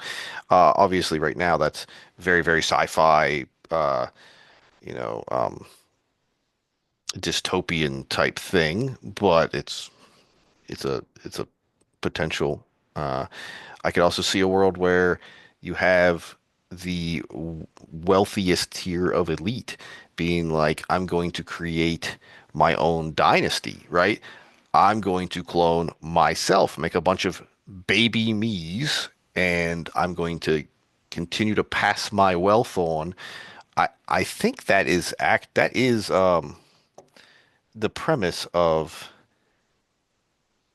Oh man, I started watching this show that's based on a book. It's a sci-fi show, and I stopped watching it, so I can't remember what it's called right now. But it's actually like sort of the premise is that these leaders that are supposed to be like it, have eternal life actually are clones, and they just can't they replace themselves every so many years or whatever.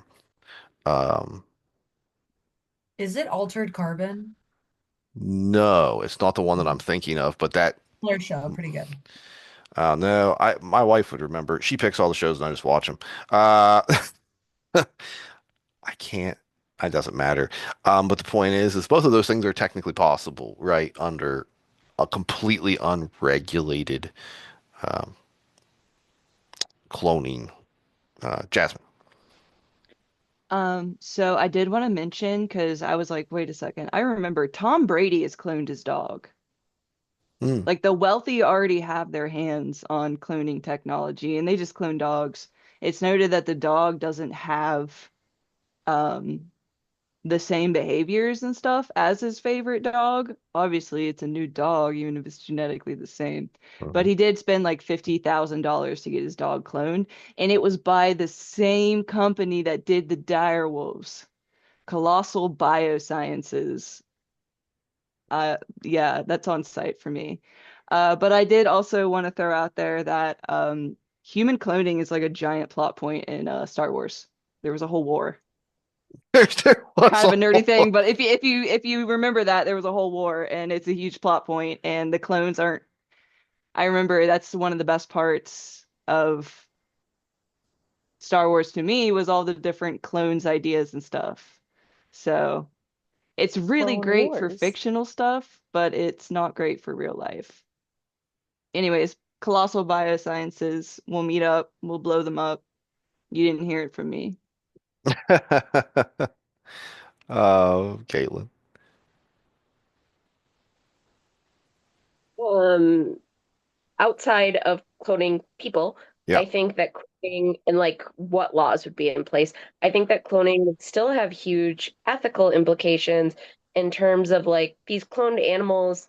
This is also a plot point in Jurassic Park and in the Clone Wars, in Star Wars. But like these clones are property, and that's how they're viewed. Like they're property of the tech companies that make them, Hmm. and that's like they own them and they feel that they can do whatever they want with them. And like in Jurassic Park, the book, Hammond, the like, kind grandpa is a lot less kind in the book and more like business driven. And like he very much feels like he can do whatever he wants with these dinosaurs because they're his. And I do think that that's what would happen because like whatever company put all the resources and time into cloning them is going to feel ownership of them, and I don't think that they would necessarily be doing what's in the best interest of conservation or like animal welfare. Yeah. Yeah, there's a massive component to that that is, regarding ethics and um, it's hard to even tease that apart, especially in the time we have now. But yeah, it's a big problem. I think there needs to be some legal guardrails in place, um, especially since I don't know if you've noticed, but it seems that every dystopian sci-fi book that exists, it's like someone is out there trying to see if they can make it happen. I don't there's someone that's like Terminator 2. Can we make that happen? I loved that movie. And like they don't they're not thinking about like, oh, it was really bad. Things weren't great in terms, so um it's actually I don't want to get way off topic, but it's kind of the beauty of literature is in the visions that it gives to people and it inspires people to do things. Unfortunately, sometimes there are things that maybe they shouldn't do. Okay. I want to move on for the last, you know, 15 minutes here or so and talk about the microbial zoo. How small is wild? I really, really, really think the microbial zoo is so cool. Such a good idea. So let's talk about it. Let's see.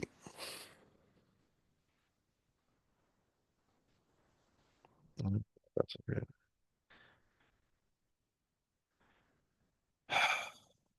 I want to talk about Umwelten and Umgembugen, but I don't think we have time. Let's see here. Here's my microbial zoo stuff. Okay, let's just start with question 27. Are microorganisms an important part of conservation biology? Why or why not? Jasmine Anderson. For this one, I said that they are important in conservation biology, microorganisms that reside on and inside organisms and profoundly influence animals' health. They are also not only inside the bodies of animals or inside of plants, but they are also part of the Earth's crust, atmosphere, ocean, ice caps.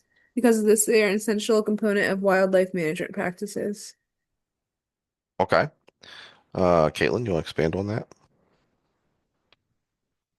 Microorganisms can be really important for conservation, especially in a zoo setting, because a lot of SSPs and stuff are now kind of looking at how different the diets we feed in zoos are than the diets animals would eat in the wild, and how it's likely creating a very different gut microbiome, and that how that might be impacting our animals' health in a captive setting. And trying to like figure out the microbiome of their wild counterparts could lead to like healthier animals in zoos, which is important if you were doing any sort of like release program. Yeah, we're going to talk about diet and a specific example of diet next week. Um, that's really cool. It's not gut microbiome related, but it's really, really interesting. Taylor.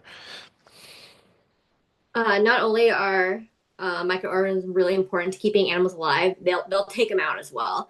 Like Kitrid, and things like that. You really have to think about these things when you're releasing animals, maybe back into the wild, or you're bringing them in, or if they're in quarantine and things like that, because these viruses, these bacteria can be very harmful for these animals as well. So just keeping that in mind when making a plan is important. Sure. Yeah, yeah, they as much as they do beneficial things, they also do things that we might think of as detrimental, though sometimes what we might call detrimental is actually still beneficial. Some amount of naturally occurring death has to occur, right? And so those things aren't necessarily bad. I'm not going to go into like a deep moral philosophical thing here, but in general, death is not inherently bad. Um, but definitely they have that sort of effect. Um, uh, Soil microorganisms are so freaking important. I cannot begin to explain how important soil microorganisms are. Um, they mediate so many ecological processes. They convert chemicals from one form into another, from organic to inorganic forms that are available to various organisms. They are so important, and they're completely overlooked in conservation. When you want to talk about like the value of whole ecosystems, that's one of the big things that like no one's thinking about. Well, how do nutrients cycle through an ecosystem? Well, a lot of that process is mediated by microorganisms in the soil. Um, that's one of the things that lets the whole system function. You take those away, the system absolutely stops working. Um, it's like stripping the teeth out of the gears. It just will not do anything. So, yeah, they're critically important. Tiffany, you had your hand up. Uh, I was also just thinking that we have in some cases inadvertently hurt our conservation efforts in our efforts to reduce microorganisms in the animals that we care for. For example, vaccinations. We don't want those organisms in our collections, but they serve important purposes in the wild. And now animals are no longer properly capable of dealing with something that is naturally in their ecosystem. So, Mm. we've inadvertently hurt them because, say, for example, vaccinating for a pretty much harmless parasite. For example, a lot of animals just naturally have pinworms. We Yeah. don't want pinworms in our collections. They're highly contagious. Things like they can lead to health issues. But if they naturally have them in the wild and they don't naturally cause devastating problems unless they have other comorbidities, then we are actually hurting them in the long run. They can no longer withstand a healthy amount of infection. Mm. So sometimes in our conservation, trying to get rid of microorganisms is actually hurting our conservation efforts in the long run. Yeah, I think that's a reasonable perspective. It's interesting too because sometimes when we're talking about controlling things like that, the effects of those things in a captive animal aren't the same as they are in a wild animal. So that also complicates that entire interaction. I think a good example of this is like snake mites, where wild snakes don't really have problems with them, but in captivity, where the snakes are stuck in an enclosed space, they can become a really big problem. Um, that's a good point. Uh, so, question 28. So we have Micropia, which is the microorganism zoo, and they make a suggestion that the unknown is unloved. What do you think about this? What do you think, Tiffany? I absolutely agree, and I think that's actually the crux of conservation is that we are trying to make more known so people care about it in order to conserve it. And I think especially on a microscopic scale, if you can't see it, you don't even know it exists, then how can you care about it if you don't know its function? Um, and it's also kind of goes back to the that you fear what you don't know. That that is the problem, is being ignorant doesn't allow you to actually participate. Sure. Yeah. Um, Cleo. I was going to say pretty much the same thing. You can't love something if you don't know it exists. So that's why this museum or zoo is really cool because they're actually educating people on the little tiny stuff that you can't see with your naked eye. Hmm. Yeah. Yeah. I think it's amazing. I think we need more micropias. Annabeth. So a little off topic, but I think it kind of goes along with what Cleo was saying about educating the public. Um, I don't know if you knew this about me, but whenever I was in my undergrad, I did a lot of microbiology. That is originally what I wanted to go into. And Did in not like know. all of my classes, people had like these little keychains with like little microorganisms on them. And I'm like, what is this? So like there's this company called Giant Microbes, and they sell like Hmm. giant plushies of these microorganisms. And if you've ever passed by Dr. Miss's office, you'll see like a ton of them. She has a ton of them. Yep. And I think that it's wonderful that there's a company out there that is kind of going into this niche of people who care about these organisms because they know them and they feel so close to them. They're like, yeah, I want a little I don't know, strep throat bacteria in my bed. I want that. I just think it's really funny.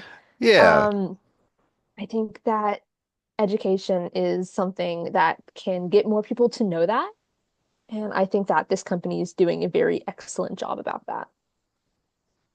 Yeah. I think it's a cool thing, and it's a way to get some people that might not be familiar to at least recognize. I think one issue, it's not an issue with the company, I think it is ultimately a good thing, is that just that the average person that sees, say, a Streptococcus plushie isn't going to be like, boy, I need that Streptococcus plushie. They're not going to get it, I think, unless they have maybe a family member or something that then is like, oh, Streptococcus is really cool because of X, Y, and Z thing. And then maybe that'll build a connection. Those companies are often targeting, um, well, folks like us. They're targeting bio nerds, right? And that's their primary audience. Bjorn. I think one thing that they all actually do that's really cool, and this is something that kind of connects them to zoos, something that they do very similar, is I was just like Googling images of their displays. They are gorgeous. Like they are absolutely beautiful. And this kind of goes into another one of the questions. But the way they display so many of these microorganisms and like these fancy petri dishes, and they will do like different designs. I saw one even had like a handprint. Hmm.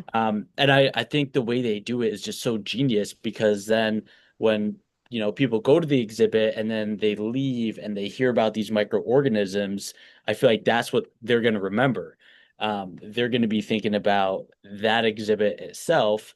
And so I feel like it just kind of creates that it doesn't necessarily bridge a gap between like knowledge and like connection, but it establishes a foundation for the connection, Hmm. and a positive relationship. If that makes sense. Absolutely. Yeah, it does. Yeah, that's question 31, which is actually, I was going to skip to that question next, is how do they display them? And so they grow them, they're on petri dishes, right? They're on agar plates. And then they like manipulate those agar plates in different ways so they look really cool. It could be in the way the colonies grow on the agar plates, or it could be, I think in some of them they put like fluorescing dyes or things in there so they glow a certain way under a black light and it looks really neat. Um, but it's a way to make a microorganism exhibit a lot more visually exciting. Tiffany. I don't know if anyone else saw it. It was a video that came up while I was doom scrolling on Instagram. But it was literally a microbiologist who was growing two separate bacterias in her incubator, one on top, one on the bottom. And the top one had escaped from its petri dish and was literally colonizing the incubator to get to the other petri dish.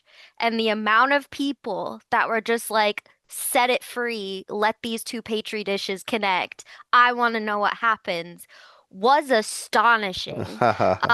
For just these tiny little things, you could see like the trails and stuff they had left because there was enough of an accumulation of them. Yeah. I don't even remember what organism it was. I just remember the set them free, let them meet, that kind of thing. So there is like this actually wide reaching thing where people are like, yeah, they're cool. I just don't want them in or on me. But I think it's interesting to look at them. And that it just reminded me of that. And I was also one of the people that was like, please let them touch. I want to know what happens. But I'm also a science nerd. So it was more on the science end more than the look at the pretty trees and stuff they're making. But that was like probably the most recent instance of people showing an inordinate amount of interest in microorganisms. Yeah, that's cool. Um, I follow some channels that do they do pond microorganisms like zooplankton and stuff, and they show videos of them that are I love that stuff. I think it's amazing. Um, so we're going to talk about two things real quick. It brings me to, I think, an important question to think about that we're going to run out of time to think about tonight. But and that is thinking about life at scale and thinking at life both it zoomed in to these extreme levels like we're talking about, but also and then thinking about it at like ecosystem levels and how valuable that is and how few people get the opportunity to really look at life across all those scales to because it completely changes your perspective of the world when you see things at these different levels. Like I didn't know how important that was really until I started my master's program and you start looking at thousands of bees under a microscope and you see all the little intricate details of a bee and to really know what a bee is, right? So many people see a bee fly by and what they see is a little black and yellowish colored thing, and like that's it. That's all that means to them. They don't know what the facets of the eyes look like, the ommatidia. They don't know about the little fluffy feather-like hairs all over them or any of that stuff or what the segments of their legs really look like. And then, but when you've looked at them enough and you've thought about them enough, suddenly that takes on a whole different context. When a bee flies in front of me, it does not look like it did when I was a 10-year-old seeing a bee fly in front of me, right? It it has a whole different meaning. And so looking at life at those different scales, it literally changes our appreciation for all the things around us. And it's extremely valuable. And we could talk about that probably for a long time, but we're at the end of the class. I want to very briefly talk about question 33 before we go. And that's not really a particularly long question, but it's a fun one. So what is an example of an interactive exhibit at Microbia? Taylor. They have this exhibit called the Kissometer, where people would basically make out and they would compare the transfer of microbes in between. So they're just kind of showing how microbes can change in between two people. But I think a good idea maybe for them to do. So I was a microbiology major in undergrad, and our initiation was everyone got a swab, and we all went to the bathroom and we took that swab up our butt, and then we cultivated the bacteria, and then we all competed to see whose butt bacteria was the most resistant to different types of antibiotics. So I think that'd be a really fun little interactive thing that they could do to really get people, in the mood to learn about bacteria. That's amazing. And the fact that you so comfortably shared that, Taylor, makes me respect you greatly. That's awesome. That's a hell of an initiation. So yeah, so they could have both a kissing and rectal inspection exhibit activity. That would be getting pretty spicy at Micropia at that point, I'd have to say. Oh, that's so funny. Um, wow. I love the this French kissing kissometer exhibit idea. I think it's so cool. Um, you go in and then you look at your partner and you're like, "What did you give me? Oh my God!" You see the results. Uh, that's really really neat. I And think it's my a favorite part of that was that he was saying it's like, yeah, they have 10 seconds to kiss, and I just stand there with a stopwatch. yeah yeah really really cool. We gotta Taylor, you should send them an email about that idea. See what they have to say. Ryan. Are there like any other things they could have? I guess I didn't do an in-depth search after reading this part, but like, is there other interactive things that they can do other than the kiss me? Because to me, this not as strange as the butt thing, but like, it's still pretty strange to me that this facility is like, hey guys, kiss. I just like, I don't know. I feel like that's just like They're uncomfortable. European. Yeah, We, it is Oh my gosh. Amsterdam. I don't think that would fly in the US. There would be too many problems with that uh, thing. I didn't realize um, this was, I think in the US that would be a dangerous, but also like I feel like we here are just like so turned away from some stuff like that. But yeah, like what else could they have done? Like I feel like even like the sweat of your palms or like touch something and look uh, at what that it, is or in spit like micro a cup even. Yeah, in a microbiology class, some things that you might do that are really common are like swab a cell phone to see how much, and then you immediately are like, I need to dunk my cell phone in hand sanitizer because it's truly disgusting what's on my cell phone. Or swab your belly button, like how much stuff lives in your belly button. So there are more tame things, and you're right. In our cultures, at least in a public way, more. Uh, Sexually conservative, I think is the way to say that, right? Compared to some other cultures, and that's definitely true. So yeah, I don't know. I could see couples, particularly young couples, being like, "Yeah, let's go do the French kissometer thing. That's going to be fun, right?" I could see that, but maybe it would be a problem. Tiffany? Uh, in my undergrad microbiology course, well, I shouldn't say I didn't take it to spite my advisor, but that's a different story. We had our own Clean Water Institute, so part of their semester long project was getting a water sample from like a local creek. I think it might have been the Lycoming River, now that I think about it. And their semester long project was to actually identify novel bacteria in water samples. And because bacteria do bacteria things, everyone's going to find a novel bacteria. So that's something too where they could just be like, hey, we got this from the creek. This is what we grew in it. Like you don't Yeah. necessarily have to touch anything. Sure, yeah. I think there's just the idea that people were really interested in what's on their own bodies, right? Like, oh, that's really neat. Sure. I think also, I don't know, I'm not a microbiologist. I don't know how feasible this would actually be, but when I saw those exhibits, the first thing that I thought of when I saw like the petri dishes, it's like, man, I want to make one. That looks so cool. Like all the designs they had and stuff. And I was like, man, if they somehow made it so you could kind of like make your own culture, make your own design or something along those lines. And obviously it takes time to grow and whatnot, but I think that would be such a cool interactive exhibit because there's a lot of inspiration, I think, within their exhibits just to, interact with that big bacteria in a positive way. Mm. Yeah, I think, you could do like you swab this now, take it home, you put the agar plate in your fridge and see what grows. There might be potentially biohazard reasons that you can't do that, but I'm not sure. I have to go talk to Dr. Mrs. Kreisberg about that. She's the microbiologist. So, Ryan. I really like Bjorn's idea actually, because I think it kind of made me think of like the pottery places. Like you go and you paint your pottery and then you have to leave it there. They put it in the kiln, you come back later and get it. Like I think that would promote like revisits and honestly, zoos and other facilities like that should come up with something like that. Because now if you want to see the result of the thing you did, you got to come back kind of deal. So that's interesting that you brought that up. I liked Oh, that. oh yeah, if you don't let them incubate it. You're like, you come, you do the swab, and then you revisit the zoo in two Don't weeks. you need like a special fridge for it? Depends on what No, you're it's not very trying, special.